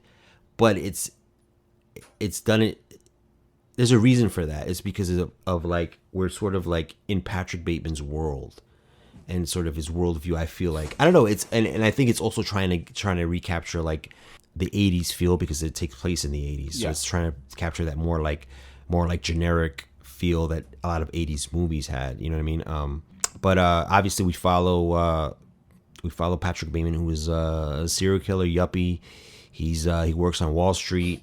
He's dealing with many different types of issues, mental illness issues. He's a psychopath. He's a nihilist. He probably has hallucinations. Oh yes, he does. He's probably schizophrenic. Oh yes, he's a schizophrenic. There's a lot of shit that's going on with him, and so we follow him through his world of yuppie slaughter as he kills people that he works with.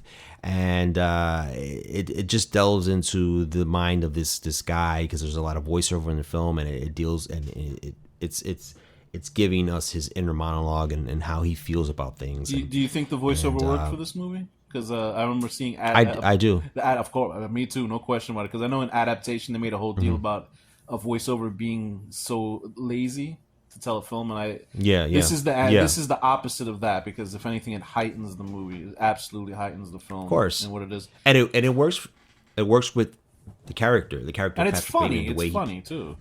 it's funny. It's hearing this crazy fucking psycho's mind spill out, and it's like perfect. The way Christian Bale, presents the voiceover is perfect too. And so pretty much this is another example of the character being a nihilist in this. And I think some of the world is too, like that sort of like Wall Street yuppie culture is like fucking disgusting. You know what I mean? And so sometimes you're kind of like on his side, but it's a very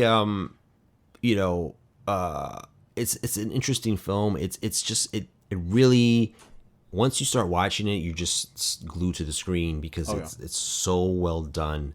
The storytelling, the character, and he just goes on. You just go through his life, and he goes on this killing spree, and then near the end of the film, things start to sort of fall apart for him, and the way the movie presents it is, we don't know if it's really happening or not. And I think that's an interesting thing, an interesting way the film goes, and a lot of people can't get on board with that. You know what I mean? I'm gonna be able to deconstruct everything you said about this film in a second. But go ahead. And so ultimately, at the end of the day, the character goes on. He tries to do the right thing and confess his murders, but things have been so fucked, and he doesn't even know who he is anymore, and other people don't even know who he is anymore, and so he ends up just continuing on. And so it's just a very nihilistic film in that sense. Yeah, it's a nihilism that no one gives a shit. So. That's basically what it is. No matter, you can get away with murder and no one cares.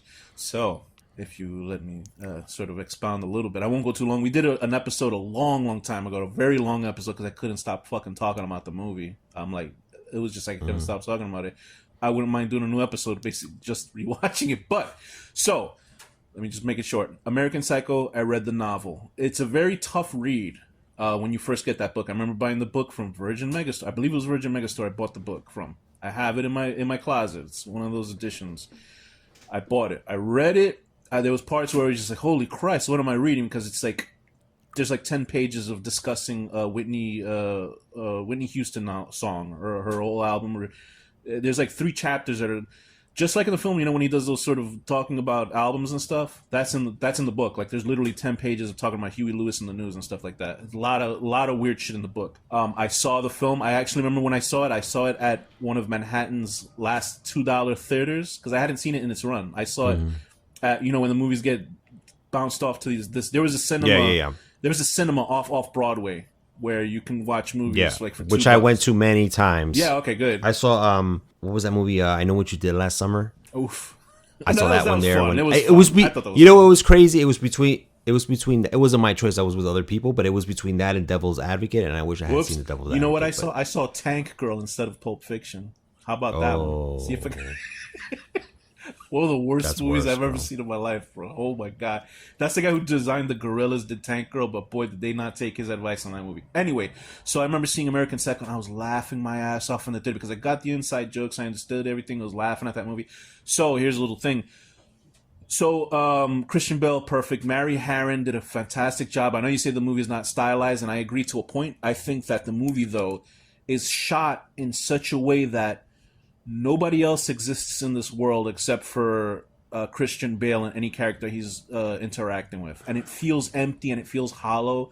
And I love that about the film. I love that when he's in his apartment, and obviously I don't know if it's on purpose or not, when you look out the window and you obviously see it's a fucking picture of New York City and it's not actually like New York City outside the window. I think that was more just cheapness on the budget.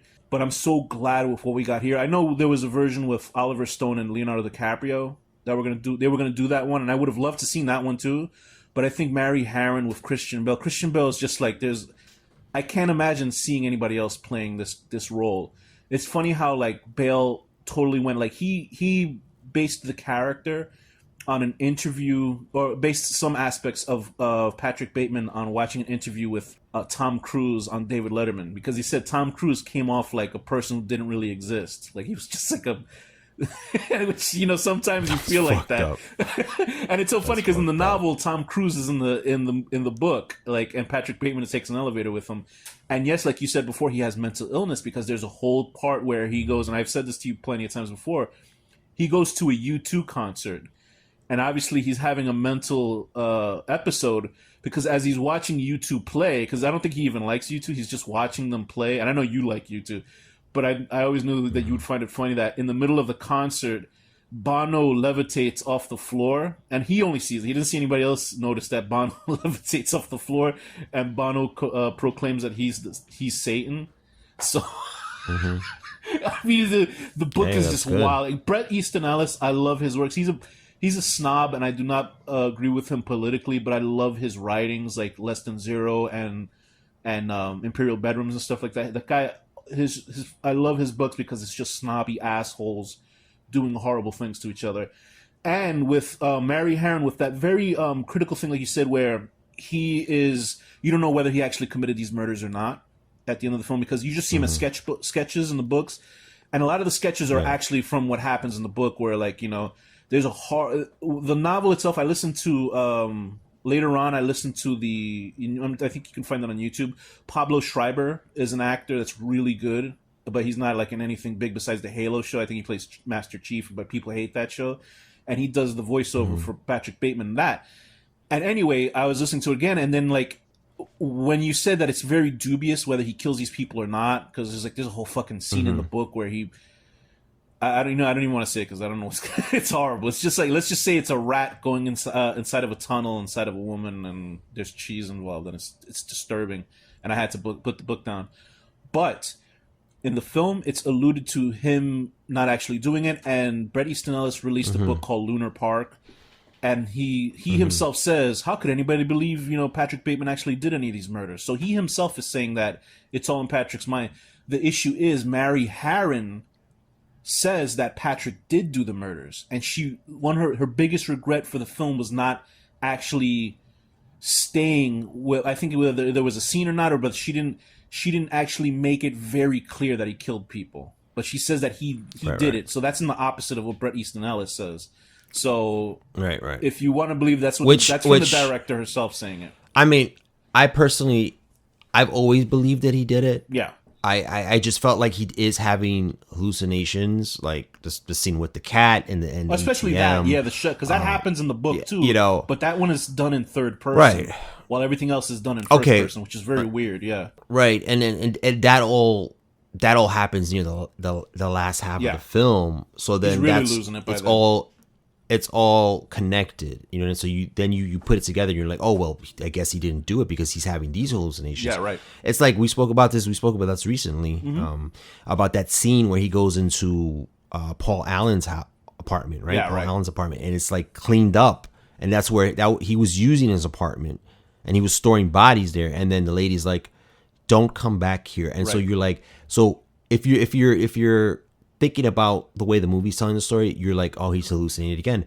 But the way I thought about it was and the way she's doing it is these fucking yuppies are so fucking out of their fucking minds and money hungry that they would fucking just clean up the bodies for him. Yeah.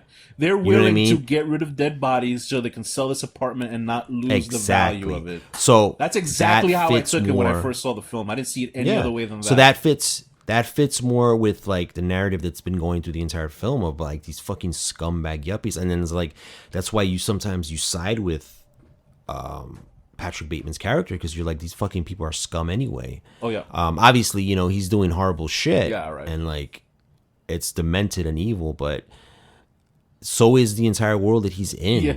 And it's what's worse, him or these people around him? It's an ultimate readout on consumerism. That's what that movie is.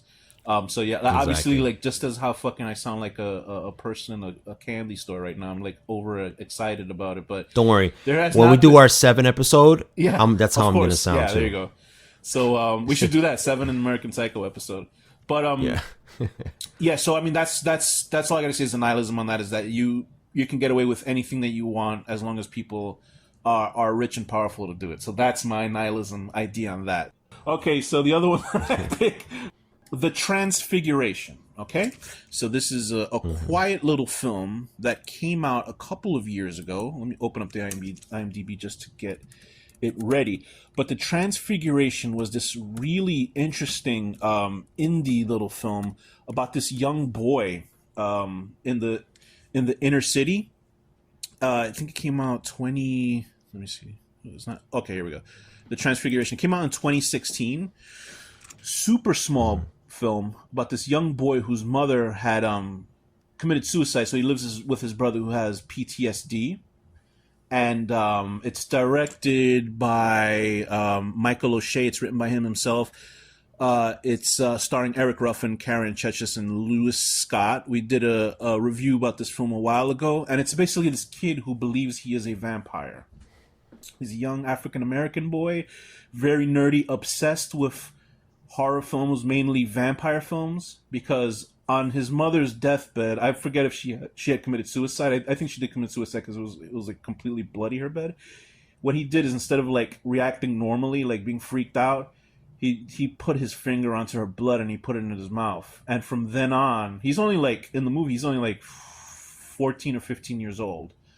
And like his acting is very strange for the movie because you feel like this guy isn't like you know how like when you watch films that have non-actors in it but they play the role sort of perfectly.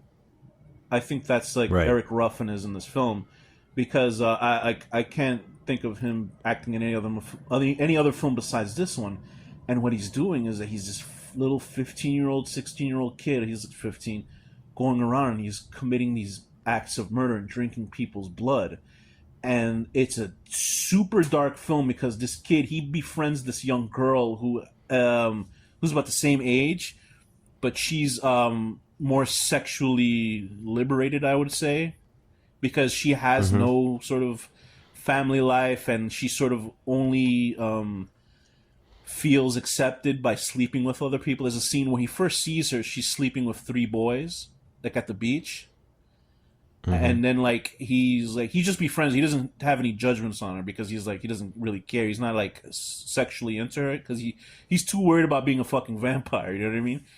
And he has his rule. He has a book about the rules of vampirism and how it began. And it sounds so weird, like just kind of discussing it, but it's handled completely straight. It's not like there's no magical elements about it. There's nothing fucking over the top about the film. But boy, it is dour, but it is so well made, and it's such a frustrating movie because like you want to like this main character, and you feel for him, and I don't really feel a lot for like asshole characters in films, but I feel for him in this movie, even though he does some really bad shit. He is essentially like a serial killer in this film. But it's like believable for a 15-year-old kid in this movie. He's not going around like in other slasher movies where he's able to like pick up bodies and throw them off of fucking buildings and shit like that. He's like doing realistic shit in this movie. He does some stuff that is like reprehensible towards the end of the film, but he's doing it to survive because he thinks he can only survive on blood. And I think it's a movie worth watching because obviously nobody else has really heard about this film. But it's a fascinating character study about somebody who clearly has mental illness, and you yourself are watching the film wondering, is he really a vampire or is he just somebody who has mental illness? And there's a lot of movies that do that. I think there's a Nicolas Cage movie about him being a vampire, but that's like really like campy. Vampire's Kiss. Right, yeah. It's like campy and funny, but this shit is not funny at all. This is like, but it's not depressing, but it's just filmed in a way that it's just like, it feels realistic. It's like one of those, a movie where you feel dirty when you watch it. Not like Larry Clark's Kids or shit like that, but it's sort of in that same vein where it feels more documentary, like Friedkin's films, in that sense, where it's just like, it feels like you're a fly on the wall. It doesn't feel like a standard film, and it's real fascinating film that I think it just like passes beyond anybody else's radar, and I really hope people like take time to watch it and you don't expect like some crazy vampire film. There are murders in it, so there's like a little bit of genre offering in it. There's even a fucking cameo by Lloyd Kaufman from Trauma for some reason. It was pretty fun. His cameo was pretty good, but it's certainly worth a watch. The ending there's a shot at the ending where you're like, like it's not a bad way. I mean, you're like, oh shit, like what is this? What's gonna happen right now? But I think it was one of the best movies I had seen when it come out. And I remember I remember seeing that poster for that movie because the poster's pretty cool. It's like the silhouette of the kid himself walking, but his shadow is of the Nosferatu vampire from the original like silent film. And I wanted them. Yeah. They fucking took it out of the bus. I was like, who do I talk to about getting this poster? So I was meant to get it from Amazon. But it's a great film, and I know you haven't seen it, but you certainly should watch it because it's like it's such an interesting film. It's like when I say indie, I vaguely remember this. Okay. I vaguely remember like seeing a trailer for it, like when it came out. This was probably a while ago now, right? I just this sounds familiar to me, but I definitely haven't seen it. Yeah, you should definitely check it out. It's framed in a way that it looks like it was shot in 2000. That's what I mean to say by it. Like it feels like a 2000s film. It doesn't feel like when it came out in 2016 or 17 when it came out like or even earlier, I mean, excuse me, but it felt like late 90s. It felt like that era of filmmaking, like that indie, you know, in the indie boom when everybody was just sort of experimenting with films and you got to see like really interesting and weird films. It was that type of film, and the nihilism of that film is this kid who feels like he has this enormous burden that may not be real to other people because they just look at him as like a freak or something like that, and he feels this enormous burden that he cannot overcome, and he has to make a very drastic decision by the end of the movie, and that it totally fits with this idea of nihilism with the movie. So that's my other pick is the Transfiguration. That's a great movie. So what's the next film that you got up? The next film I have is Brawl in Cell Block 99. Oh yeah. Which is a film we've both seen. Oh, yeah. I haven't seen this one in a while, so I may have forgotten some certain plot points or whatever the case may be. But again, this is a pretty bleak film, but it does have a lot of like dark black comedy type of moments in it. Mm-hmm. Like just the way that the characters interact with each other. This is directed by S. Craig Zahler. Okay. I was gonna say something else. But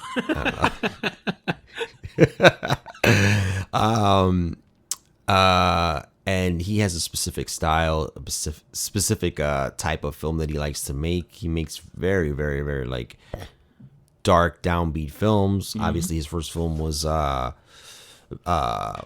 Tomahawk. Fantastic. We all know that film. Fantastic movie. Talk about nihilism horror to another level. Mm-hmm. Nihilism, darkness. This is one of the bleakest films I've ever seen in my life. And then he followed it up with this film, Brawl in Cell Block 99. And the difference between these two films is this has more of a 70s feel. Yeah, Grindhouse. A Grindhouse 70s feel. And it has a little bit more upbeat moments. Like Bone Tomahawk had maybe like a couple comedy moments not comedy moments, like dialogue moments that were like a little bit funny in the beginning of the film, but then it just goes completely dark. It's just depressing. This film he could only get more depressing with his next film after that, but that's for another day. But just before you get back into it, I was gonna say like when we brought up Paul Thomas Anderson and the difference between There Will Be Blood and let's say Magnolia is the same with him with his films, but there's a through line with both of his films, and I don't know what it is, but you know an S. Craig Zahler film when it's an S. Craig Zahler film, and the thing is, I don't know what it is. Like he's not overly stylized, but there's something about his movies that like it's an S. Craig Zahler film. And I can't say what it is, but go ahead, please continue. Yeah, they're very matter of fact in certain ways. Like he's just showing you a situation. Usually it has to deal with violence in some sort of way or crime, or this deals with like the underbelly of whatever world this is. And the main character is played by Vince Vaughn. He's this he's pretty much a brute. I didn't know he was 9 feet fucking tall, by the way. Yeah, he's a huge man. He's a brute. He doesn't say much, and he uses his physicality as a way to intimidate people. Mm-hmm. And he does, and it's not just his physicality. He actually can kick your ass and destroy you. He has superhuman strength. Like, don't get like it's strength that not a human being has. It's like there was a Japanese car animation, and I'm sure he took from this. I don't know if he took specifically from that, because Zahler is like a metalhead, and he has a metal band, and he plays like metal music and stuff, but he also loves Japanese animation, and he even like his like I don't know if it's IMDb reviews. If you ever see his IMDb reviews, he's like he picks the weirdest movies to review, and he like gives like 5 stars to like some weird mech anime. But there was an animation called Fist of the North Star. It's this Japanese animation about like post-apocalyptic Earth. It's basically like it looks like it's like Mad Max, but in that series, like a guy is able to like punch a person and their head explodes, and that like almost nearly happens in this type of film. But please continue, because back to Vince Vaughn and his superior strength in this movie. Yeah, it's a little bit over the top as far as like you said, his strength and stuff, but then it never takes you out of the movie. No, it feels like it's just part of the world. Yeah. And so basically the main gist of the story is he has to go into prison in order to kill someone. Mm-hmm. So he has to make himself not only get thrown in prison. He gets thrown in prison. His wife is under threat of getting an abortion on her. Right. From some psychopath, like cartoonish doctor. And so he has to go kill some sort of I don't know if it's a drug lord or something like that in the prison. It's another drug lord. Yeah. But the thing is, like, it's not that he has to just get into a prison. He has to get thrown into the worst prison. Like he's already in prison, and he has to do something in order to get taken from that prison to this other prison. So he pretty much has to just fucking start killing people and doing the worst things possible in order to get thrown into this, which is cell block 99. So eventually he does that through a lot of like crazy violent fighting, which is shot very like wide angles where you see everything that's happening, and he's destroying people. And so they eventually throw him into this dark underbelly dungeon called Cell Block 99, which is operated by Don Johnson and his crew of his crew of men. And I guess Don Johnson is the warden. He's the warden of this place. And so they throw him in this. And once you get into Cell Block 99, it's this is the thing that I loved about the film. It's like the production design, the way it looks. It's so dark and dingy. There's no light, natural light coming in. It's just like this underground, forgotten fucking hellhole. It doesn't even look like a prison. It looks like it's not a prison. It just looks like a catacombs. Yeah, right.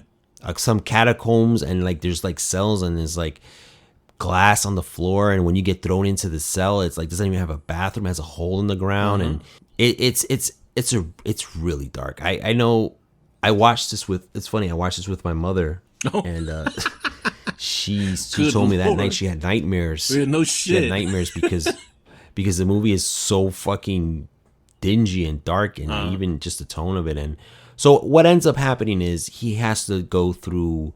It's almost like it turns into like a little bit of a video game because he just has to fight through like other scumbags, other prisoners, as well as the actual the guards there, in order to get to this guy.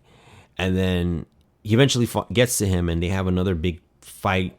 It's called Brawl, but I don't know if it would necessarily is a brawl. I mean, I think Brawl. I guess like when you fight like 5 guys at once. He doesn't really kill. He doesn't really fight that many people at once. I mean, he always like just takes one out, and everybody else stands there. Like he takes one out, and then another person comes at him, and so he kills people in just like crazy ways. He like smashes people's heads with his feet, he literally with his foot, steps on a guy in the back of his head and drags it, and then the guy's face fell off. I was like, how did that? Guy's face falls off. He cracks people's arms. He kills one of the guards like by smashing his head. In the door, right? Between a door and the door, because he was killing scumbags throughout the movie. That was the point where I was like, he's fucked. He's like, he just killed like an innocent character in that movie, and it wasn't by purpose. Because I think what happens is that he was holding somebody else like under like something, and the cop just took his head out, and he just like slammed the door. I don't know if he did it on purpose, but once he saw that guy was dead, he was like, "Whoops!" Like, you know what I mean? It was that situation. He didn't mean to kill him, because I think it was Don Johnson said, "If you hurt any of my guys, you're fucking dead." That's what he said basically, and he was like, "Whoops! Well, that's that." I guess I'm dead. So eventually, his wife does get saved. Mm-hmm. Is it because of what he did? It's not. There was another guy with them that I think that helped along, right? Something like that. That helps her. Helps her, and he kills the people who have her captive, and she eventually gets away. She survives, but Jennifer Carpenter, who like found a way to be in I think his last 2 movies. But the funniest thing is that like you skipped out on is that he gets mad because his wife had cheated on him with somebody else. So he proceeds he proceeds with his bare hand to destroy her car, like it was fucking Street Fighter 2 or something like that. And he punches a car and it falls apart. It's pretty funny. But yeah, but that's the ending of the movie, and it's just like I had great joy with that movie. I know it's a nihilistic film, but I was laughing like hysterically with that movie because it was just so like it was so miserable that it was funny, I think. Yeah, absolutely. And this is the case where like it is a nihilistic film, but it's more of a nihilistic world. Like I feel like Vince Vaughn is doing what he's doing for a reason. Yeah. But he's also doing it for I guess you would say a good cause. He's trying to save his wife. Right, of course, yeah. So he's not like, he doesn't have any moral values. He has some values. So it's like he's not necessarily completely nihilistic. It's more of this world that he's embedded in. Especially when you get into the prison, it's like fucking a dungeon of just hell. And so it's just well done that way. And in the way the director, he just captures the tone and the mood of it, and he puts you in there.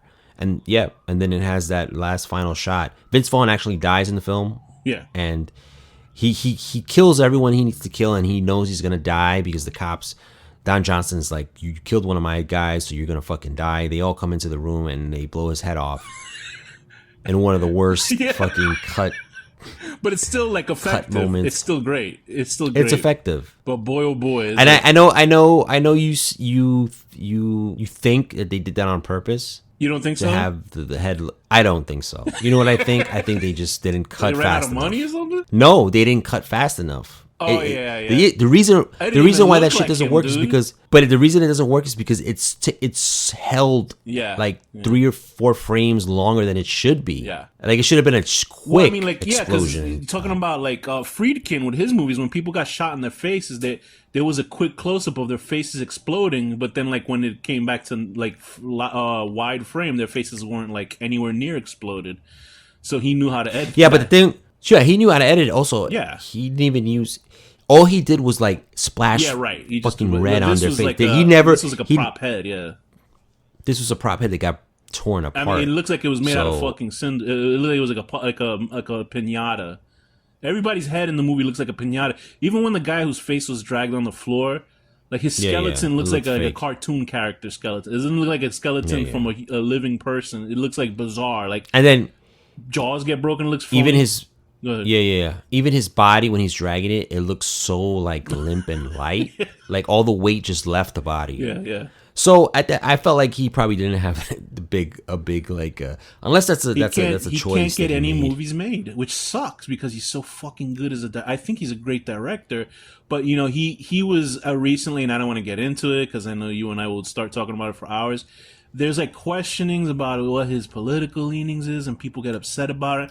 And me with him, I'm able to be like, just watch his films because he makes his films apolitical. He just makes the characters like assholes and realistic in how they talk about things. You know what I mean?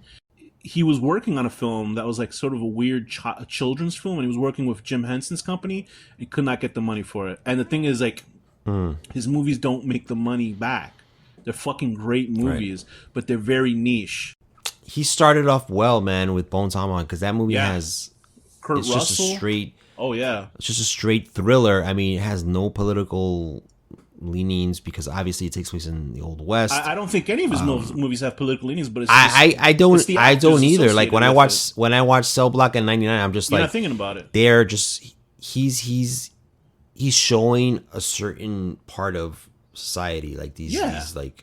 This type of like people that are middle America people that are like frustrated with shit. They think that way. Yeah. They're frustrated with shit and they think that way. That doesn't mean he necessarily leans that way. He's just using them as characters in his film. He said that like he's writing just like he writes novels. You don't write a novel to, fucking kowtow to any person. You're just writing characters. But unfortunately, because of how life is and because some like actors that like I wish I didn't know I know you and I wish we didn't know a lot of like actors' political leanings, because you just feel like, I just want to see a movie with. I don't give a fuck what you think. You know, I don't care what you think. Just like they wouldn't give a shit what I fucking think. You know what I mean? I hope he gets another chance to make something big, but he makes money. He's a writer. He writes scripts. He writes. I was reading a comic book that he just wrote, or it was a while ago, and it's good. It's like a science fiction thing about a giant UFO attacking the Earth, and it's like his style still. You know what I mean? It's really like noveling. Novel style kind of stuff, but like I don't know, like, because this Cell Block is great. Like I would say it is. I don't know if it's what do you think it's the lesser of his 3 films, or do you think it's better than Dragged? Or no, I think it's better than Dragged. Okay. Dragged. Not forget the pun, but it dragged, bro. Got it. Like there's points in that movie. You didn't like when Vince Vaughn ate his egg sandwich and he showed it for like 5 minutes? No, I didn't. I kind of like that stuff sometimes in films, right, like when they do like weird shit like that. But I'm like, this was too much for me. Yeah, it was a very long movie. That is a very long movie. And it's them sitting in the car, you know. So it's like, yeah. But it still was good. It still had his hallmarks. And, you know, it was an interesting view. Interesting watch. So I'm like, I'd rather have that than anything else. I'd rather have any. Let's say I'd rather watch a Zoller film than I would a new Neil Blomkamp movie. And Neil Blomkamp is closer to the weird genre shit that I like. But his last 2 movies are fucking. And I don't even know if Gran Turismo is good, but I don't really care about like car racing. But then again, films are supposed to open up your eyes in different sort of, you know, experiences with cinema, but I have no interest in watching that. So I cannot say anything about that being good or not. But Demonic was easily the worst movie that I saw that fucking year. Well, I couldn't believe how bad that was. So I want to see Zoller make movies. I want him to get more opportunities to make movies. You know what I mean? Yeah, I mean, he's gotta either try to do something that's very mainstream, still keep it in his style, right? Not mainstream, but more like more people can like grasp onto it. But other than that, I don't know. I think he has to try to figure out how to get money to make films, and hopefully he doesn't go down the route of like Alex Proyas, who's just making his own films. Oh boy, I don't know what Proyas made one and was just for me. I never watched anything else he did. Like I don't want him to do that because I feel like he does need some money behind it. He needs to have good production design because his films are good at that. Like he needs to have good like everything in order to make something as good as his 3 films, you know. So he might need an editor. That's I think what it is. Yeah. So what's your next pick, bro? The next film that I am picking is called Pulse. It's also known as KAIRO. It's from 2001. It's directed and written by Kiyoshi Kurosawa. It's a Japanese film. It's 2 groups of people discover evidence that suggests spirits may be trying to invade the human world through the internet. So this is essentially a ghost film in Japan that also deals with apocalyptic sort of instances. So the whole film starts out with this these group of people. There's like a woman who is recently talking to a friend who'd gone on a certain website. He's like miserable. He's just like totally depressed. And she's like, oh shit, what's wrong with this dude? She goes off to get something to drink. She comes back into the room. The guy he's hung himself, right? So what's happening in this film is that there's a website. This is like at the very beginning of when the internet started getting really like popularized. I mean, obviously the internet had been a little bit popular before that, but this was really when social media, and this movie it's an interesting take on social media and technology sort of eating people. Like it's not like literally like computers eating people or anything like that. But what happens is that I don't even know how to explain it, but people are starting to kill themselves, and there's just like and if there's anything about like nihilism, this is like literally a movie about nihilism killing people. That's literally what the film is about, because people will die. There's like a website that says, do you want to see a ghost? And like you turn on the website and you see like camera feeds of other people's apartments, and they're just like people putting bags over their heads, blowing their brains out and shit. And it's not like cheap scares like Hollywood horror films, like a Hollywood ghost horror film. This is more like that sort of Japanese, like that weird lingering scary shit. Because Kiyoshi Kurosawa is an excellent director, an excellent. He's done a lot more now mainstream films, but he was known as like sort of a horror director. But it wasn't like cheap, cheesy horror. He did a great movie called Cure. He did a great movie called Seance and stuff like that. But this movie really is all about technology. Sort of the darkness of it enveloping people to the point where they no longer want to live in this world anymore. And it sounds weird me saying that at this moment, but it's like there are these scenes where I'd never seen in a movie before where there's a part where they did it. There's some really good digital effects for what it was back then in the 2000s. There's a scene where the woman looks like behind her and she sees this lady jump off of like a silo, and you don't see the camera pull away or anything. She just jumps off a silo and hits the ground, and it's like a full shot. And I was like, oh, how did they do that? But obviously it's digital. But and then there's like scenes where people just keep disappearing from the city. So like the city is becoming a ghost town. Literally, it's like full of ghosts, and then it's like a ghost town because people just vanishing and they don't know where the fuck these people are. And people are just, when they do find somebody, they're suddenly depressed, and then you know that person's gonna die a few days later. And it doesn't feel like a cheap jump scare movie at all. There's this underlying feeling to this movie that is just so dark and so depressing, and it's just like it feels inescapable. And there's no other way I can like describe the film but being like this inescapable darkness. And the ghost effects that are in the movie that are not cheap are just like, it has these elements of like, there's a woman, there's nobody in this town, right? So she's going to the local store to pick up food. And she's like waiting for the person, whoever's working behind the counter, you know, to ring her up. And she stares off into this window, or where I guess like the office is at. And it's like a faded image of a person. The person doesn't look like a person, looks like a fucking like like if you cut, you know, when celebrities have a standee cut out of them or something like that, like in a movie theater, it looks like that, but it looks like a person staring at you, but they're faded. And I can't tell you how fucking frightened I was when I saw this movie, when I first saw the movie, because it's like, it's just so unsettling. And the whole nihilism aspect of this film comes from the inescapable sort of fate of exposing yourself, I guess, to a new technology, like whatever this internet was at this, I guess the whole conceit is that now that we have this new avenue of speaking to each other, like from across the globe, now ghosts can use that to talk to us. And do we really want to hear what they say? Do we want to know what's beyond this life? And I think it's a fucking masterpiece of a film. It's incredible. There's like shots in it that I couldn't believe. Like, I remember being so like in love with this film. I had watched it over and over. And then obviously there was an American remake, and you can't understand, bro. Yeah. When I saw that, and they turned it basically into like Scream or something. Oh man, I felt like puking after I saw that shit. It was horrible.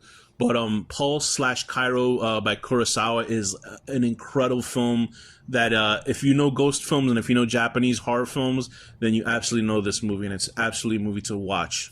So that's all I got to say about that one. I'll just recommend for you to watch that film, and I think you'll enjoy it. I've been meaning to watch that film for so many years. Yeah, Kiyoshi Kurosawa is a great director. I think you'd appreciate it, because I think even like one of the bigger American directors like acknowledge him a lot. They're like, this guy's fucking good at what he does. So he's certainly a director that I think you would appreciate his works, because they're just so beautiful looking, and the tone and the way that it's shot and edited. It's like a beautiful painting, and it doesn't feel boring. That's the great part of it. So that's another pick of mine, which is Pulse/KAIRO. But okay, so what is your next film? My next film is David Fincher's Fight Club. Yeah. Very good. A film that we all know and love. Oh yeah. This goes. I remember dying to see this film in the theater in 1999, because I had already at this point become a pretty big fan of David Fincher from Seven. I kind of followed his career.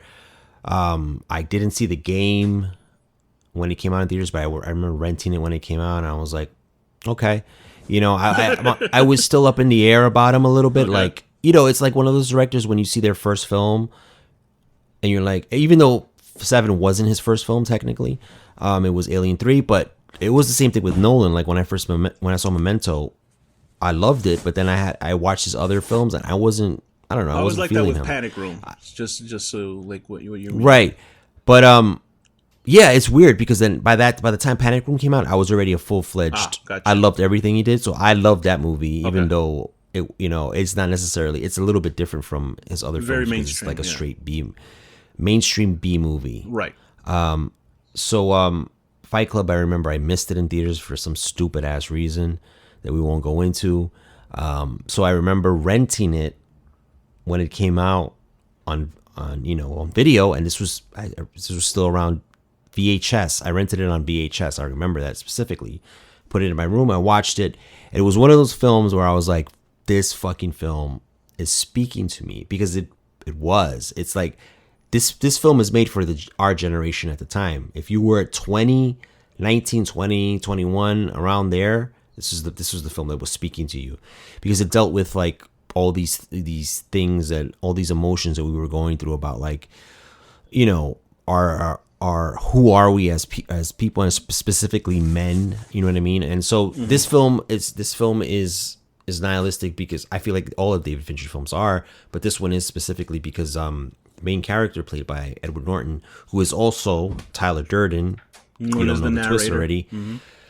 What is the narrator? And his name is Jack, technically, in the film, because Well, that's what he tells people. Talks about himself. I am Jack. He tells people his name is Jack, or he talks about himself in the third person as Jack. And so he starts off already as a nihilistic character in a lot of ways, because he's sort of like, even though he's consuming a lot of stuff, like he's buying stuff to fill a void, he still has no emotion. He can't sleep because he really has no purpose. Yeah, he's just this cog in a wheel, and so he's already a very nihilistic character. And he's if you don't know, he has a I guess a split personality, whatever you want to call it, who is what he wants to, who he really wants to be is Tyler Durden, played by Brad Pitt, his potential. And so he eventually starts to interact with his other self as if he was there. And fast forward, we already know the twist. If you haven't seen it, he ends up figuring out that he's actually, there is no other person. Tyler Durden is himself. He's been hallucinating whatever with another part of him throughout the entire film. And so the film is nihilistic in the sense of the ideas of this is a very anti-establishment, anti-capitalism film. Tyler Durden is this character who he wants to destroy everything. He feels like you don't have to be what society wants you to be. You don't have to have a purpose. He has this long speeches where he's saying, he's speaking to these men who are all the same age. And he's like, we have no great war. We have no whatever. We have nothing. But he finds comfort in that. And so that's what nihilism is. You know what I mean? And the club that they start obviously is Fight Club, but it becomes something more. It becomes Project Mayhem, which is more of a terrorist organization. They start looting. They start doing criminal acts around the city, and it's terrorism. Yeah, it's terrorism, and it's more of Edward Norton's character becoming who he really wants to be inside. He befriends Marla, played by Helena Bonham Carter, and it becomes his love interest. And so the film is nihilistic in the way of how it's anti-establishment, and Tyler is building this cult of people who have, they really don't have a moral code other than what they want to try to accomplish, how they want to bring down society. And so that's pretty much the message of the film. And at the end of the day, this is another example that Fincher, his films always have this bright spot near the end, because at the end of the film, he is able to destroy that other part of, overcome and destroy that anarchist part of him that has become Tyler Durden. And he's, at the end of the film, he feels free now, and he actually feels hope, and he actually feels like he's going to build a relationship with Marla at the end of the film. He has no idea so what the it future has- is, but at least he's himself. Right, he's himself, and so that is hopeful in a way. So that's why I feel like Fincher always puts that little hope in there at the end of his films. Yeah. And obviously, the last shot is an amazing shot that we've seen many times. But it's still a dark film and it has dark themes. But it's more of it's a satirical look at a lot of things, a lot of societal things, a lot of things that deal with masculinity and I know that for me, when I first watched it, I was very, I don't know, it was very connected to it. I felt all those things that Tyler Durden was saying. You know what I mean? So Right. And it's weird because, and it's great that you bring that up, because a lot of people blame this movie for the sort of weirdo, like, offshoot guy movements.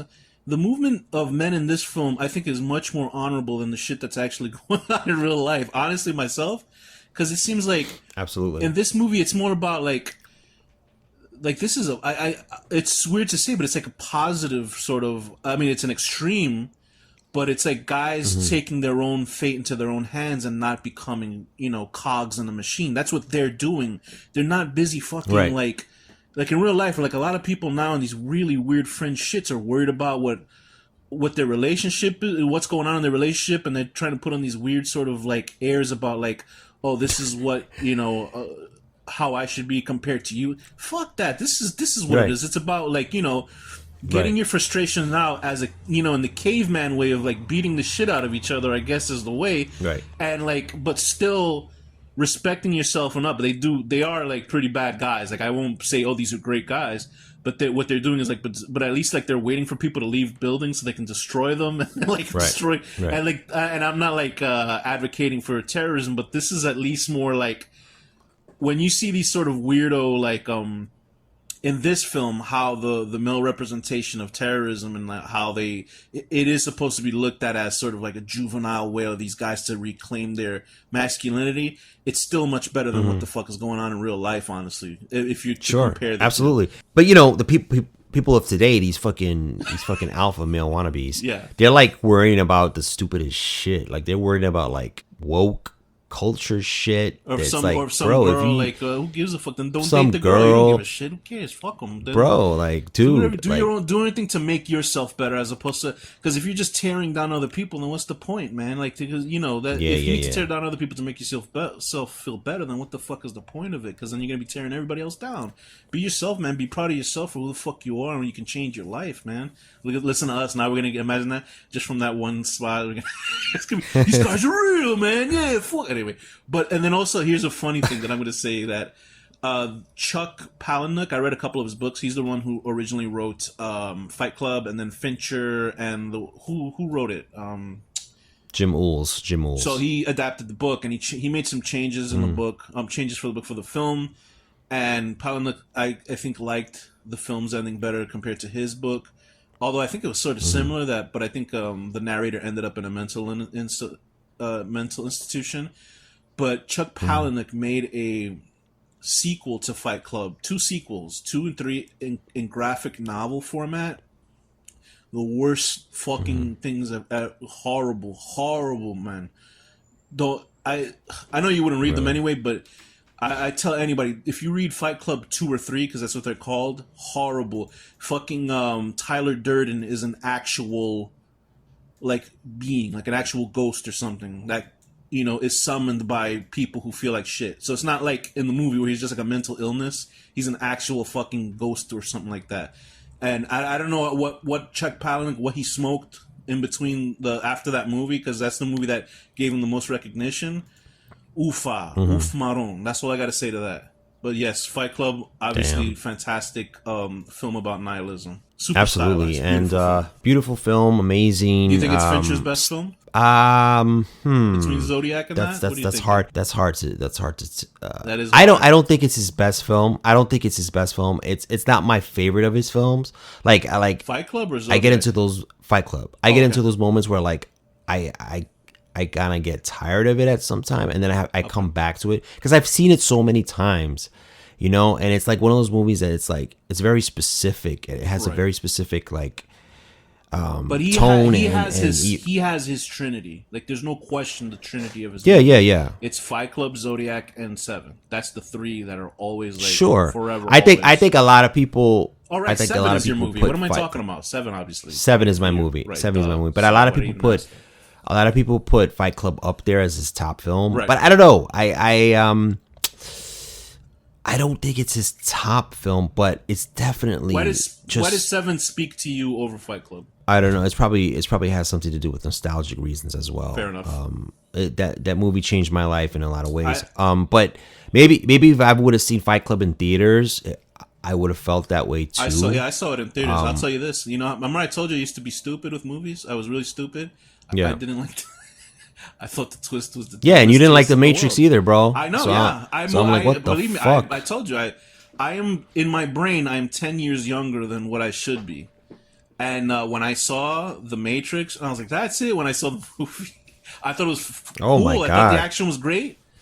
But then I was like, it's all right, because to me, that movie blew me the fuck away. I know. I've reformed. I'm second reformed. Me and that actor. But I'm like, when I saw it, I was like, oh, these people. Like, I found it depressing that they weren't living in this magic world. That they were living in a shit. You know, they were living in a shit world, and that bothered me. So I was stupid. Yeah. I watched it, then I realized how great it was. Then I saw 2 and 3, and then I saw the newest one. I was like, holy Christ, what happened? Same with Fight Club. I was like, that's the twist? I was like, oh, please. Like, what laziness. And then when I saw it again, I was like, Jesus Christ, what a moron I was. So I will always straight up tell people that I was like, I had the wrong takes back then when I was younger. So who knows? Yeah. But there's no question that fucking Fight Club is it's and to be honest, it did change my life in a certain way, but not in the way of like cinema wise, like Seven did, job. where You like did what you wanted to do, just like that guy who wanted to be a it just woke me up. It was just one of the first movies. Yeah, veterinarian. It was just one of the first movies that like I was like, fuck, I could really relate to what they're saying. Yeah. It's kind of scary in a way because they're and to learn it from a movie is really scary. That's the problem. I was like, wow, I've never seen a movie that has spoken to me like this. And then that cemented my Fincher obsession, because after that film, I was like, okay, anything he does is gonna be gravy. And one of my favorite films of his is, like you just mentioned, Panic Room. I love this movie so much, but I love it because of what it is. It's just a procedural story thriller that just goes forward. He's not jumping between time. He's just telling you a straight on story, and it's a thriller. It's a B movie thriller, and that's why I love it. Okay, good. But anyway, my next film is the French horror film Martyrs. Oh boy, this was a rough movie. It's a fantastic film. It is about a young girl who was kept. She was kept hostage by these unknown forces. She found a way to break free. She was like about 10 or 12 years old. She runs out. She gets into a foster home. She meets her best friend. Secretly, the doctors and work with the police, and they're like, listen, we don't know. She's so traumatized because she was basically kept chained up in this like chair/toilet in some place with like an industrial area. She broke out, whatever. She found a way to get out of there. The cops tell her little friend who's the same age as her, like, you know, can you get some information out of her, whatever. They grow up to actually become best friends, right? And I don't want to spoil. You haven't seen this movie, right? This is No, I have. I think you lent me this movie, bro. Oh, okay. Way back, like on DVD, like it was like a bootleg DVD. Okay. And I watched it. Let's do something. This is one of the films that It would, yeah. This is, you know, how we were just talking about, like, there's people that are like, I've never watched that film again. This is one of those films that I would never watch again. Was it like a bad movie to you, or I wasn't sure? No, it wasn't. It was a great movie, but it was just, it was too much. But yes. So it's directed and written by Pascal Laugier, and it has it has such an arrest. It ages, I think, 5 years later, maybe, or 10 years later, when they're obviously a little bit older. These two young women, and the woman who was traumatized, who from the beginning of the film, who was kept hostage. I almost feel like not spoiling, but if this is a spoiler episode, just watch the movie. I'm going to explain what happens in the movie, but fucking watch the movie, please. It's one of the most darkest movies I've ever seen. It's one of my favorite. It might be, it's always in the top 2 of my favorite horror films. in films in general. And so we next see her blast away a seemingly innocent family to their demise. This family was just having a normal breakfast morning and shit like that, blasts them with shotguns. Her friend comes to help her. She didn't know she was going to do this. She helps her to clean up the mess. And just like the worst things just keep... It's a movie that changes its genre every 10 minutes. And I thought that's what I found so fascinating about the film. Because it's like... First, it's like a torture film. Second, it's like a ghost movie. Third, it's like an escape film. Then it's a cult film. You know, it's like that kind of thing. And it's extreme on every level. This movie is just like unrelenting in its nihilism, that there's no escape. And the basic like plot of the film is these people, and it's like comes in towards the latter half of the film, of these people trying to find out the truth of the afterlife, right? And the very last line of the film is like super nihilistic, because it's basically like, if you have any questions about the afterlife, just keep asking those questions, because it's just dour and dark. And I have not seen anybody who saw this film and had a happy reaction to it. I haven't seen any negative reactions to it, like it was a bad movie. I've just seen reactions where it's like, Jesus Christ, I can't watch this movie. It's way too much. And I've been that way too. I've only rewatched it a couple times. But it is certainly like one of the most nihilistic, darkest films I've ever seen. And the torture and the mayhem that happens to the lead characters is like, you have to have a strong stomach for the movie. It's just like, and it's not like, it doesn't feel exploitative. Because there's like easily like a lot of horror films, and I find it weird, like, I see certain horror films where they'll have like a naked girl strung up and cut into pieces, and you know that's for like some fucking guy to jerk off to. You know what I mean? It's like that type of shit where you're like, oh, what the fuck is this? And I'm not overly like, oh man, you can't kill women. Anybody can get killed in a film. I'm fine with that. But when there's certain like leering aspects of it, and that the fact that that's not the case in this movie, it's more of like, it's brutal in the sense where just like, Jesus, what the hell am I? Like, I feel miserable watching this movie. But I don't think it's a downer experience with the movie. I think it's I think it's just well made. Yeah, it's a well made movie. Again, I watched this one time. This might have been 2008 or 9. I must have been talking it up like a motherfucker to you. I don't know. When did this movie come out? 2008. Yeah, so it was around the time the movie came out. So I don't even know if you had seen it yet. I think I remember you were like, just watch this movie. I just got this movie. So I remember watching it and being like, what the fuck? But I remember small pieces of it. Like I remember that scene in the beginning when like the family gets shot down. Yeah. And then, to be honest, I forget the plot. I just know she ends up with this like underground cult or something. Right. And they're trying to bring people to the point of pain or death right before they reach it, so they can experience... Am I right or wrong about that? No, you're right. So go ahead, explain it. They're bringing people to the women, supposedly, to like, I guess it's like a Joan of Arc sort of thing, where they'll bring women to the point of death where, and it's not successful with everyone, but there's a really creepy scene where there's like photographs of women that are dying, and they have this look where their eyes are like looking up towards heaven, and it still gives me the fucking willies, because there's one specific photograph in that movie that just like, I have goosebumps right now thinking about it. But so like once you like your eyes, like you look up, it's like you're getting a message from heaven, or you're getting a vision of the afterlife, and they want to ask these people, what are they seeing? You know what I mean? Which is honestly, it's like, you're gonna find out anyway. You know what I mean? So but it's just such a like, and I mean, she has been her skin is completely flayed. Like she has no skin on her body besides her face. And that's what I remember. They ripped the skin off. Yeah, I knew that the film like reached another level. It had already reached a couple of levels when I watched it, but there's a part where she's just sort of standing there. Her eyes are like bolted up to the ceiling. She's not literally bolted. She's just looking up, and then we dip into her eyes, and then you see this sort of like corona, and you see like these weird visual effects of like another world or something. And I was like, holy fuck, man. And that guy hasn't made a good movie since. His movies they made a remake of this movie, bro. You couldn't believe how bad the American remake is. It is unwatchable. It's an embarrassment to some. I don't know why I do it to myself. It's like if they remade fucking Fight Club in a couple years, God forbid. Fincher will jump out of whatever coffin he's in 20,000 years from now and get them. I'm telling you. But yeah, that's what I gotta say about Martyrs. It's not a feel-good movie, but it's so stylistically beautiful, and it changes its pace every fucking 10 minutes. And I've never seen any other movies that do that. I've never seen another film that changes its storytelling conceit every 10 minutes. It's a fascinating film, a fascinating horror film, and it's just a fascinating film in general. And I think it's a really moving film. It's really interesting. So that's my other film. What's your next film? Okay, my next film is Stanley Kubrick's A Clockwork Orange from 1971. This is another director who basically most of his films, if not, are nihilistic in a lot of ways. He faked the moon landing, right? He's sure, if you want to believe that.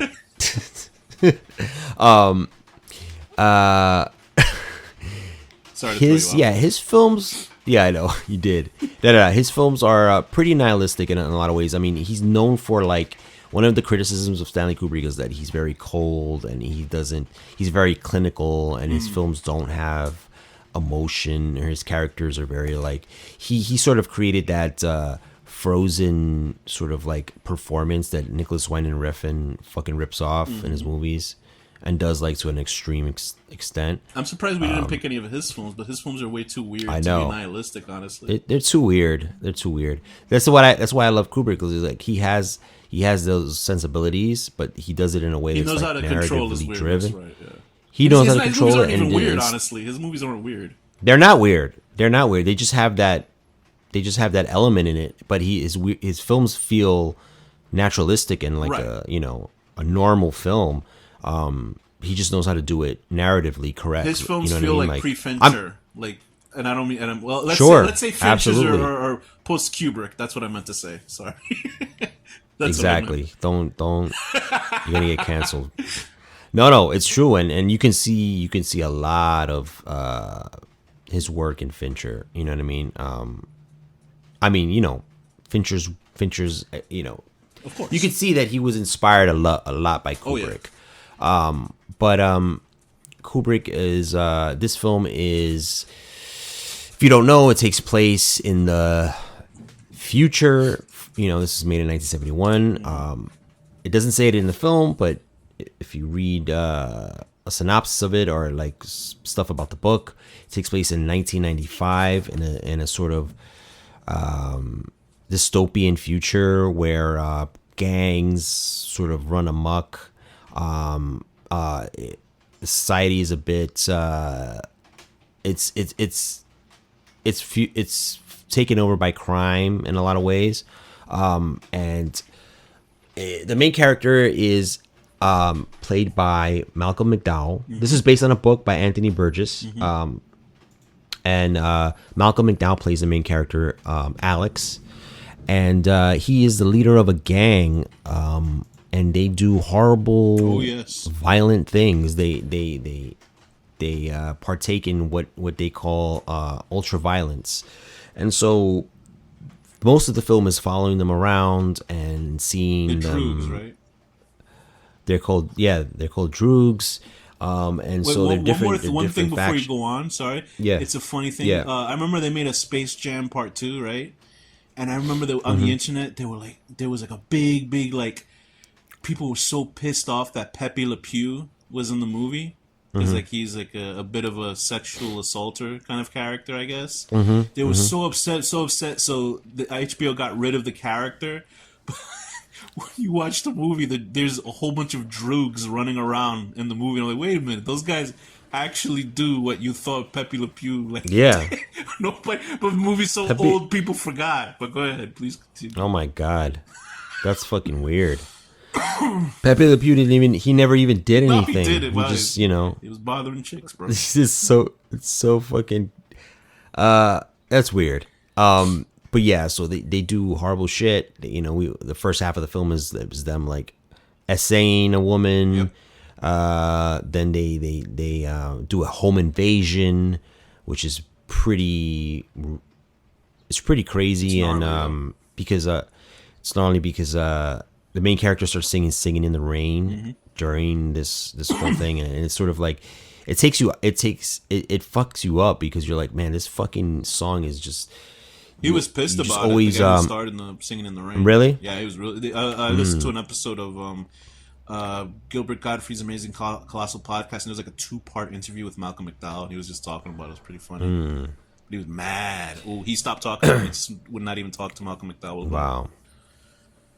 Wow, it's crazy because it's like it's associated with like this fucking uplifting scene. Yeah, it's subversion, total subversion. Like, yeah, and people bring it up when I've watched it with people who are watching it for the first time. They're like, this song shouldn't be in this scene. You know what I mean? And it's like, fuck. Brother. Like I didn't even think that when I watched it. I'm like, but some people like they correlate it with something so That's its own trope. That's the whole thing about using like nice music on terrible imagery.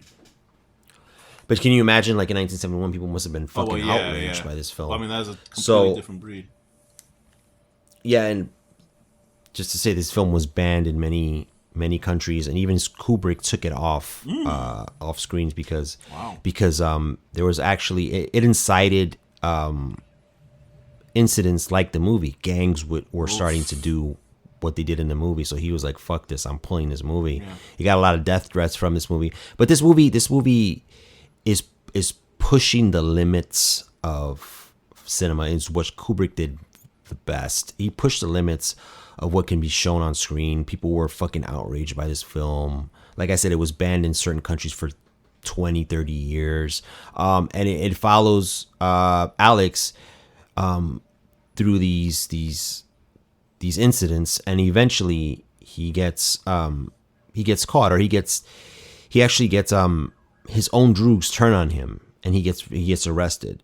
So the whole point of the film is he gets sent to prison, and eventually he is chosen for a specific program that is government is funding to try to help stop people from being criminals. It's a rehabilitation sort of thing. Extreme rehabilitation. It's a rehabilitation. When you get put in a room and you watch subliminal images and shit. What is that called? Brainwash. There you go. It's a form of brainwashing in a way, where he's shown these horrible images similar to what he used to do, like when he was a free person, free man, and mixed with this like cocktail of medicine, he can no longer, perform violent acts.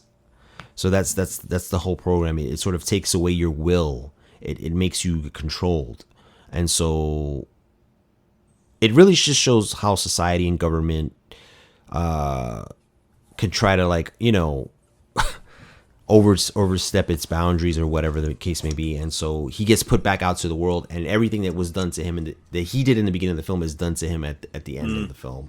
So it's this great sort of twist of like turning the tides, and then eventually the program is stopped because people find it unethical. It's like it's taking away your free will, right? Because there's a priest in the film who he's against it. He's against doing this because he's like, God's will, and so it's fighting between those two things. And I think Kubrick always had that in his films, where he was like he always had some sort of like religious, not in all of his films, but he always had something where like society and government are clashing or whatever the case may be. I mean, this film, I love this film. I think it's nihilistic in the way it shows society and how society can do things to try to control people, and the character of Alex is nihilistic in that he doesn't give a fuck about anything. He's just living his life, and he's doing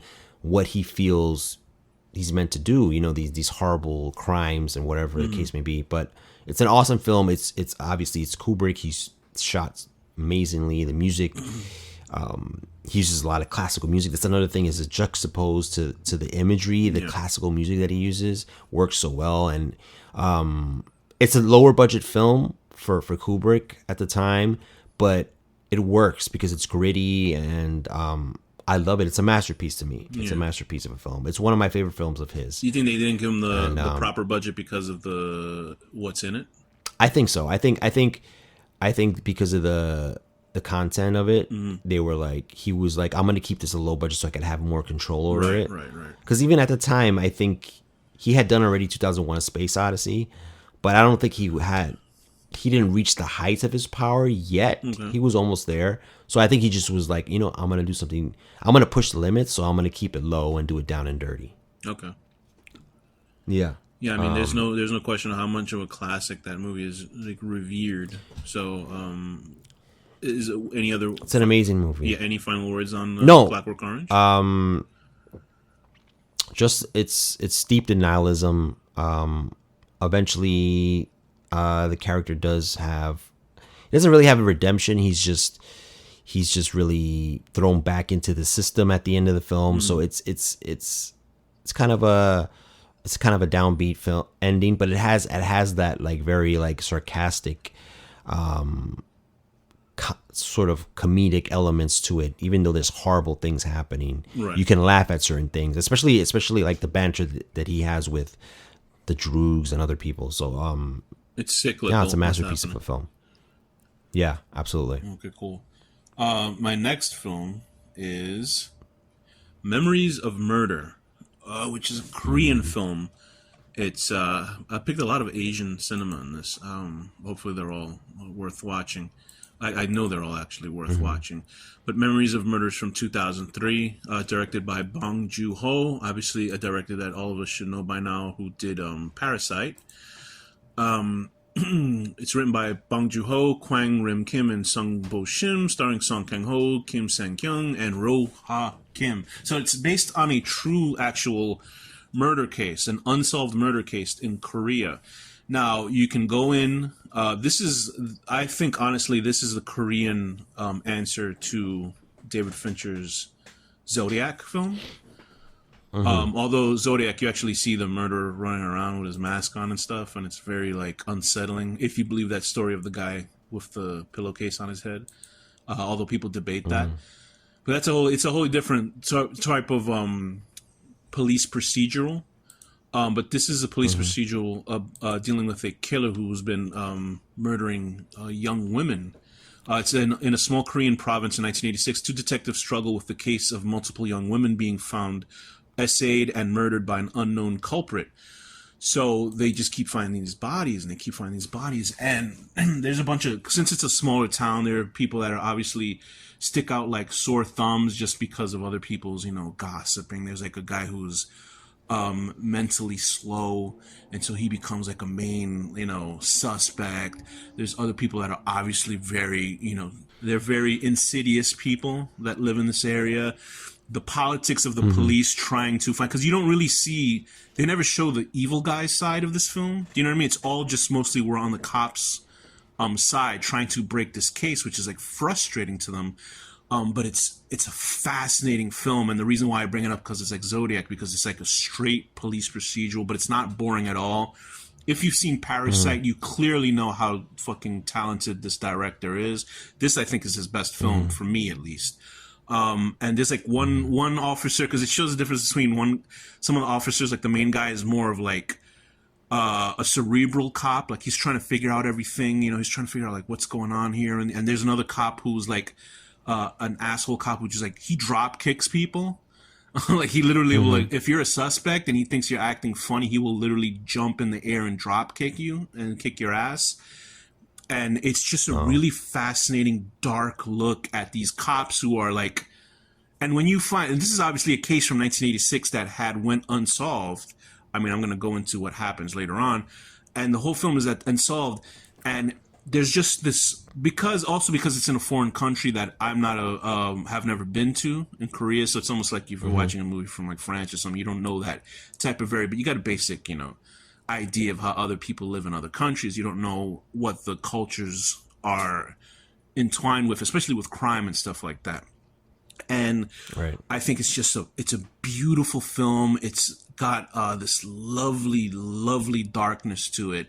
And especially the finale of the film, which I would hate to, I don't want to ruin it, because I know you haven't seen it yet, so I'm not going to ruin it. Even though I told you that it's an unsolved mystery, it's still a movie that when you watch it and you're like, fuck, that was great. Even if it's unsolved, it's like how Zodiac was unsolved still to this day. But a fascinating thing is that it is sort of solved.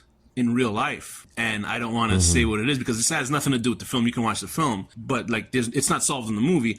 But in real life, somebody was caught, and the director was like, I'm glad that the guy who got caught for this probably saw the movie, and now he knows that thing. So I wish they made a fucking part 2 of this movie, but it's a fucking great movie. It's one of my favorite cop movies.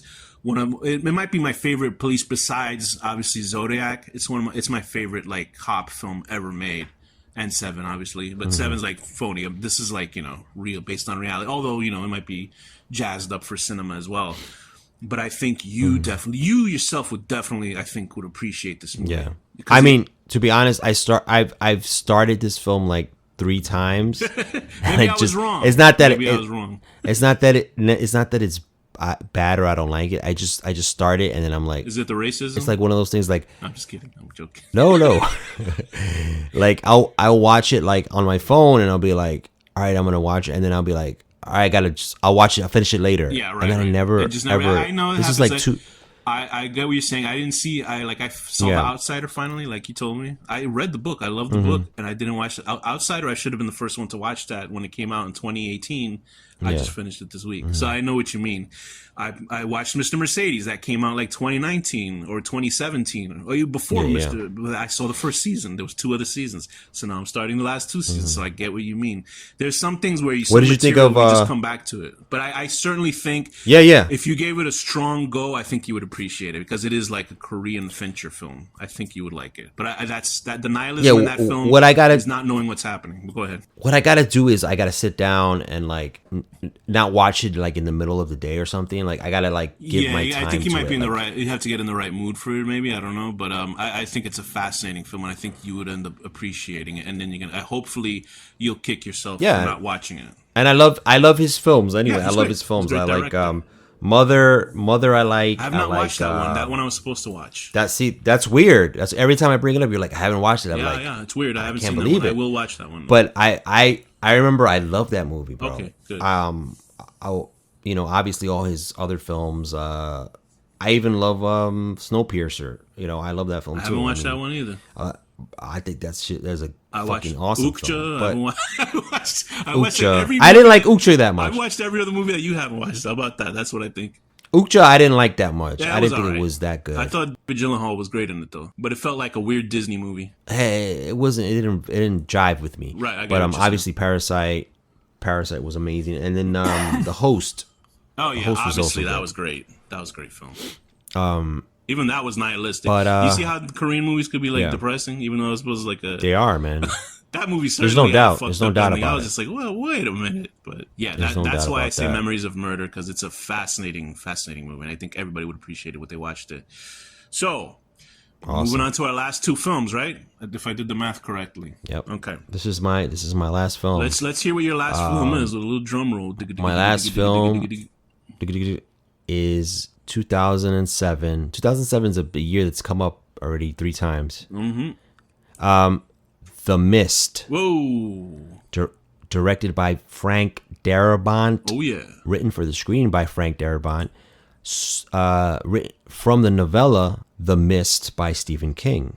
I think the only man who's done Stephen King right. The only man who's done Stephen King right. In a consistent way.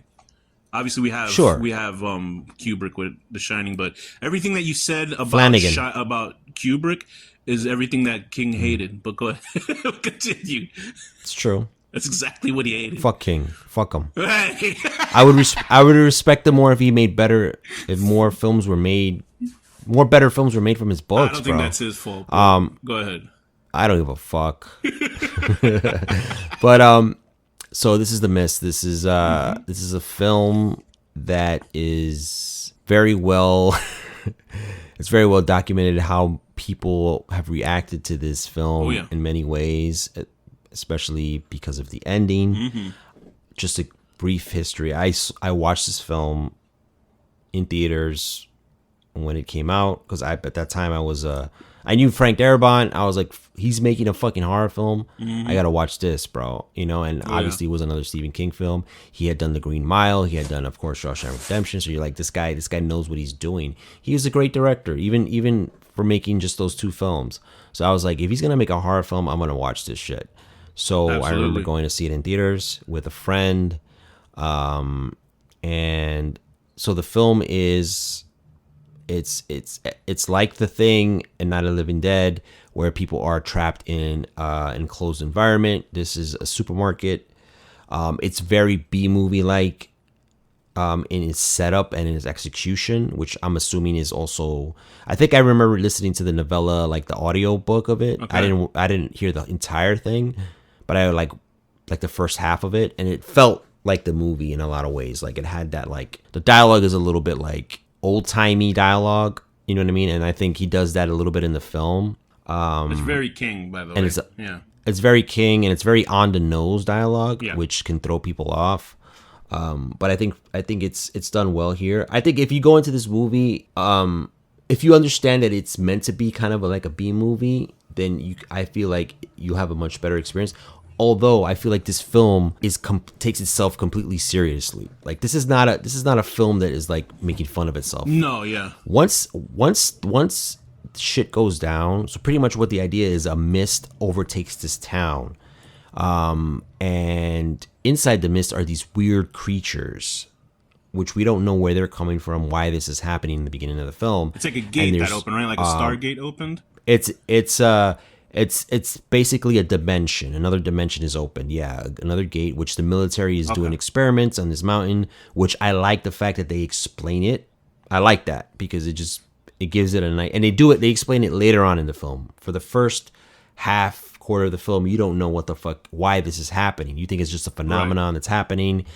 And there's these weird creatures. So they're holed up in a gross supermarket. You know, obviously they have food there. Main character's played by Thomas Jane. There's other characters. It's a little bit of an ensemble piece. There's many characters. A lot of people from The Walking Dead are in this film because he ended up he used them for casting them. Yeah. So anyway, the whole idea of the film is these people are trapped in this supermarket, and kind of like The Thing, but on a bigger scale. People start to pick sides. People are skeptics. They don't understand what's going on. Andre Braugher is part of the skeptic community, branch of this community. This group of people. Yeah, community. He wants to leave.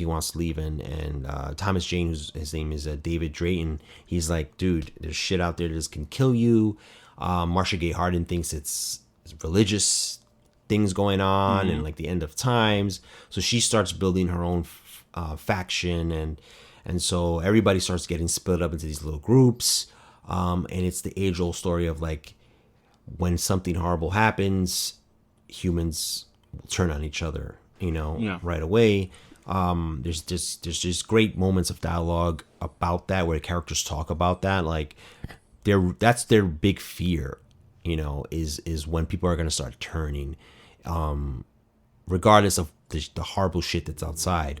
And so pretty much what happens in the film is, this film is, I put it on, I wanted to talk about it last because I feel like this film is one of the bleakest films I've ever seen. Oh yeah, no question about that. Yeah. And a lot of people won't kind of like say that because maybe it's not as violent as people think it should be to be bleak, but it doesn't need to be violent. It's just the fact that the situation is so hopeless. Like they're in this, and it just keeps getting worse and worse. Like they start seeing these like bugs, and what's funny too, like the effects aren't that good sometimes because it had a really small budget. Some of the CGI is wonky, but like even the creature designs are a little bit like exaggerated, but it works for it. Yeah. Because it's like it's given that old B-movie feel. They're so strange looking, yeah. They're strange. They have like little faces on them and like the bugs, and but it's like from another dimension, so it could look like anything. There's no rules. You know what I mean? This is another situation where the novelist was actually liked what the director did and changed the ending. So this wasn't in the ending of the original exactly novella, apparently. Right. So it's bleak. It's just a bleak, hopeless It film. is. Like It is. it's like the shit just keeps getting worse. More people are dying. They eventually have to go next door to get some medicine from a pharmacy. More people die there. They're attacked by these spiders. It just keeps getting worse and worse. And now when the religious lady, played by Marsha Gay Harden, she's has an entire congregation. Then she starts Then they start sacrificing people, and then Thomas Jane is like, okay, we gotta leave. So they make a plan to leave. Then eventually they get into a confrontation with her, the religious lady's side, and they end up killing her, which is, something they needed to do. They finally get out, and it just keeps getting bleaker and bleaker. Yeah, man. And more people die. Eventually they get to David's car. It's his son, and 3 other people. And David goes to his house because in the beginning of the film, he left his wife at home. So obviously the first thing he would do is go in to find her. And she's like, because their window was, a tree fell through their window in the beginning. So she's like webbed on the front of the house, and she's just like mummified. It's like so fucking creepy, bro. Yeah, it is. But it's done in a way that's so simplistic, but it's like effective as hell. And it just keeps getting bleaker, and they're driving, and eventually they start to see that the entire city is like overtaken by whatever this is. So they're in their minds are like, this is worldwide. You know what I mean? Yeah. There's no hope. And it's just there's no hope, and it's just scary. And eventually they're just like, we're just gonna drive until the gas runs out. They see this huge fucking mountainous creature, and so they think like, oh, the world's just been taken over by these fucking interdimensional fucking creatures, which is fucking scary in itself. Oh yeah. And They're like it just gets bleaker. from Star Wars. Yeah, yeah, that's how big they are. Even probably bigger than that. And so they eventually run out of gas, and David was able to take a handgun That Toby Jones used. from Was that it? Or? Toby Jones. Yeah, Toby Jones uses it. He gets killed, so it falls off the car, and he's able to take it. And eventually they stop, and if you've seen the movie, you know that they run out of gas, and they're just like, we're just gonna sit here. There's nothing else they can do. It's a great moment in that scene because there's no music. It's just the sound of like these creatures in the distance, just surrounding them, and you're like, fuck, what are they gonna do? And it's like there's no hope. And so eventually they're just like, David takes his gun and he's like, shows it to everybody, and they're like, yeah, that's what we're gonna have to do. And to be honest, in that situation, you kind of like understand. Oh, yeah. You know what I mean? Absolutely. And then eventually, in a shocking turn, like even as an audience member at that point, you're like, they're not gonna do this. They're not gonna do this. Something's gonna happen. Somebody's gonna come out of, rescue them, blah blah blah. And then you just cut to this low angle shot of the car in like a little bit of a distance, and you just hear the pops of the gun. Yeah. 4 shots, because all they have is 4 shots left, but there's 5 people. And then all of a sudden you just hear his scream, and then he cuts into the car, and everyone else is dead. So did he shoot just them, or did they pass the gun around shooting themselves? Do you think? No, I think he shot them. Ugh. Because That's terrible. the way the gun shots happen very quickly. Okay, yeah. It's like he just pointed the gun, bam, bam, bam, and you can see their heads. If you look at that shot very specifically, and you can see people's heads like hit the glass of the car, and then you're just like in complete fucking shock, and you're like, what? And then he ends up, he leaves the car and he just wants to get himself killed. So he's egging on any, these creatures to come and kill him. And the second twist happens when the mist clears and there's a fucking tank. And then you realize that the military actually took control of the situation. Yeah. And situation that they created. A situation that they created, which was fucked up. And then all of a sudden you see like tanks roll by, and then they have like these big trucks with like survivors on it, and then one of the survivors is a woman that left earlier when Carol from they were first trapped in there. Yeah, Carol from The Walking Dead. She wanted to leave, and she left by herself, and she ended up making it. Smart.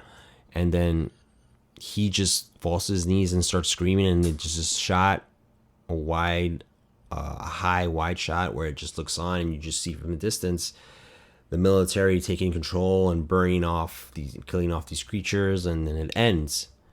And yeah, it's a crazy fucking ending, bro.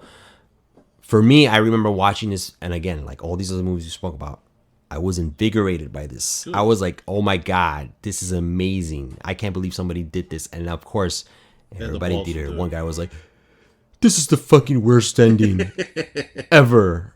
And walking out, I'm like, what an asshole. Yeah, well, fuck. But yeah, this movie is bleak as you can get. Yeah. And it doesn't like, you would think like something like Martyrs is bleak, right? Which it is. But people would consider that a very bleak movie. People wouldn't think like, oh, The Mist is just a horror film. No, this film is fucking dark.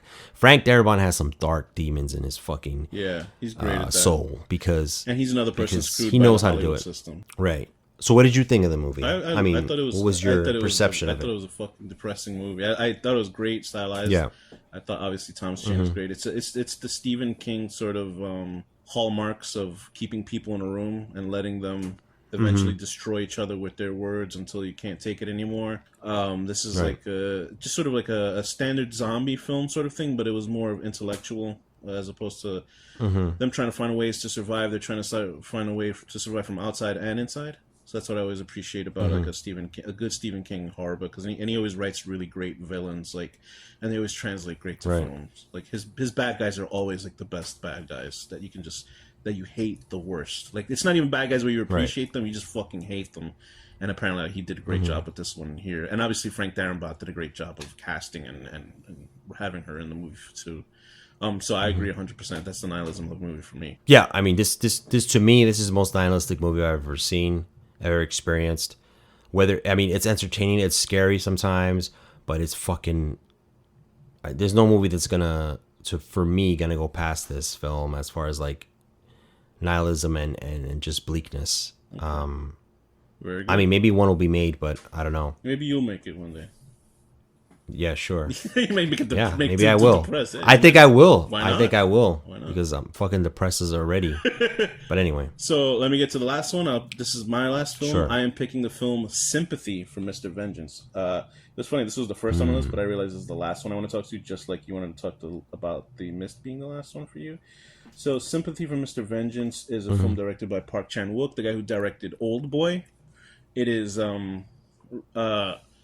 fascinating movie. It's a recently laid off factory worker kidnaps his former boss's friend's daughter, hoping to use the ransom money to pay for his sister's kidney transplant. So I mean, this is the other movie besides Requiem that I never wanted to see again, because I was just like, Jesus, when I saw it. So just to put the storyline straight, there's this guy he's deaf, right? And he lives with a sister who's dying of like a kidney disease, and he wants to get her money to pay for her kidney transplant.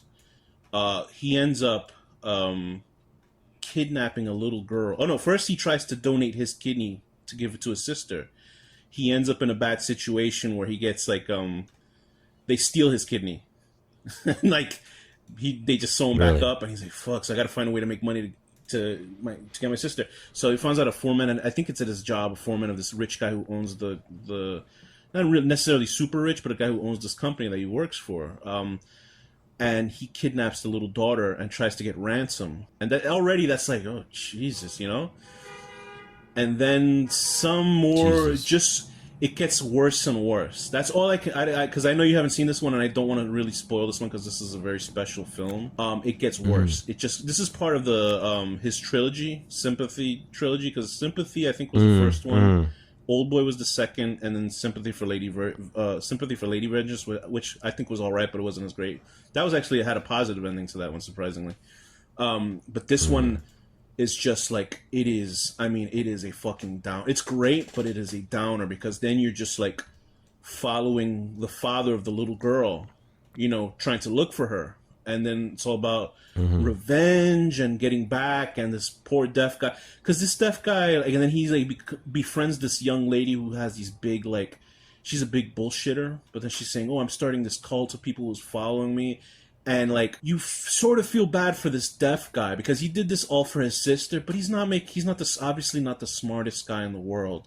And this other girl that he's in tandem with is like obviously like, you know, a little bit more she's able to corrupt people a little bit more, you know. And it's just like, dude, it's like you can't really see what's happening. So I think I spoiled it with the sister thing, but it's like there's more to it. There's way more to it, and it's just like you've never seen a more quicker drop into hell than all these characters, and it's so well done. It's such a great crime film, revenge film, but then the last scene of the film, which I'm not going to say what it is, I was just watching. I was just like, oh, like I was just like, I don't want to see this movie ever again. Like, I loved it, but I was just like, I can't watch this movie. Yeah. Like I couldn't put myself through it again. Like it was just so like misery inducing, but I think it's like one of the most important films ever made, honestly. And that's it.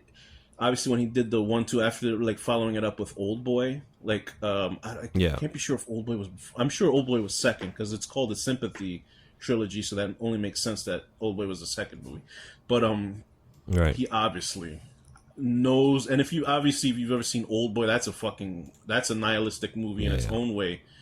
And this is just so dark, and it's like it laid all the groundwork for what Old Boy would become. Do you know what I mean? So it's right. And it certainly is representative to me, at least, of South Korean cinema when it's at its darkest and its most bleakest type of film.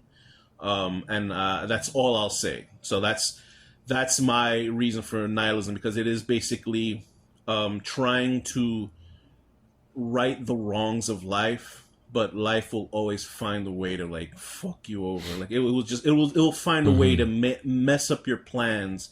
As good as intentions are you trying, if you try to do something stupid, you're gonna make it go worse. And that's what I say. That's all I got to say about Sympathy for Mr. Vengeance. Because if you had any appreciation for Old Boy, you're gonna fucking love Sympathy for Mr. Vengeance. You're gonna hate yourself for watching it, but you're gonna love that movie. So that's all I got to say about that one. All right, man. So that's 20 movies, bro. That's like almost 3 hours. I was fucking talking about movies, but let's just read off the 10 of our movies. So I'm just gonna read off my 10 movies. My 10 movies were obviously Martyrs, Pulse/KAIRO, The Transfiguration, Seven, Natural Born Killers, King of Pigs, Requiem for a Dream, Memories of Murder, Grave of the Fireflies, and Sympathy for Mr. Vengeance. So, Deckard, what is your list? My list was John Carpenter's The Thing, Night of the Living Dead, There Will Be Blood, No Country for Old Men, Sorcerer, American Psycho, Brawl in Cell Block 99, Fight Club, A Clockwork Orange, and The Mist. So I think these are 20 great films, and I use the word great as in quality, and great representations of nihilism in cinema. And I think you as a listener can understand now why we picked these movies, because nihilism can be a great tool for cinema, and it also could be a great wake-up call for you to change your life and get your shit together. So do you have anything else to say, Deckard, about this? No, I'll continue to love nihilistic films. Absolutely. And I'm waiting for the next ones to come out and be made. So with that, thank you for listening. We hope to catch you next time. With that, Deckard, give us one word about this. Fuck. Was that yeah, that's it.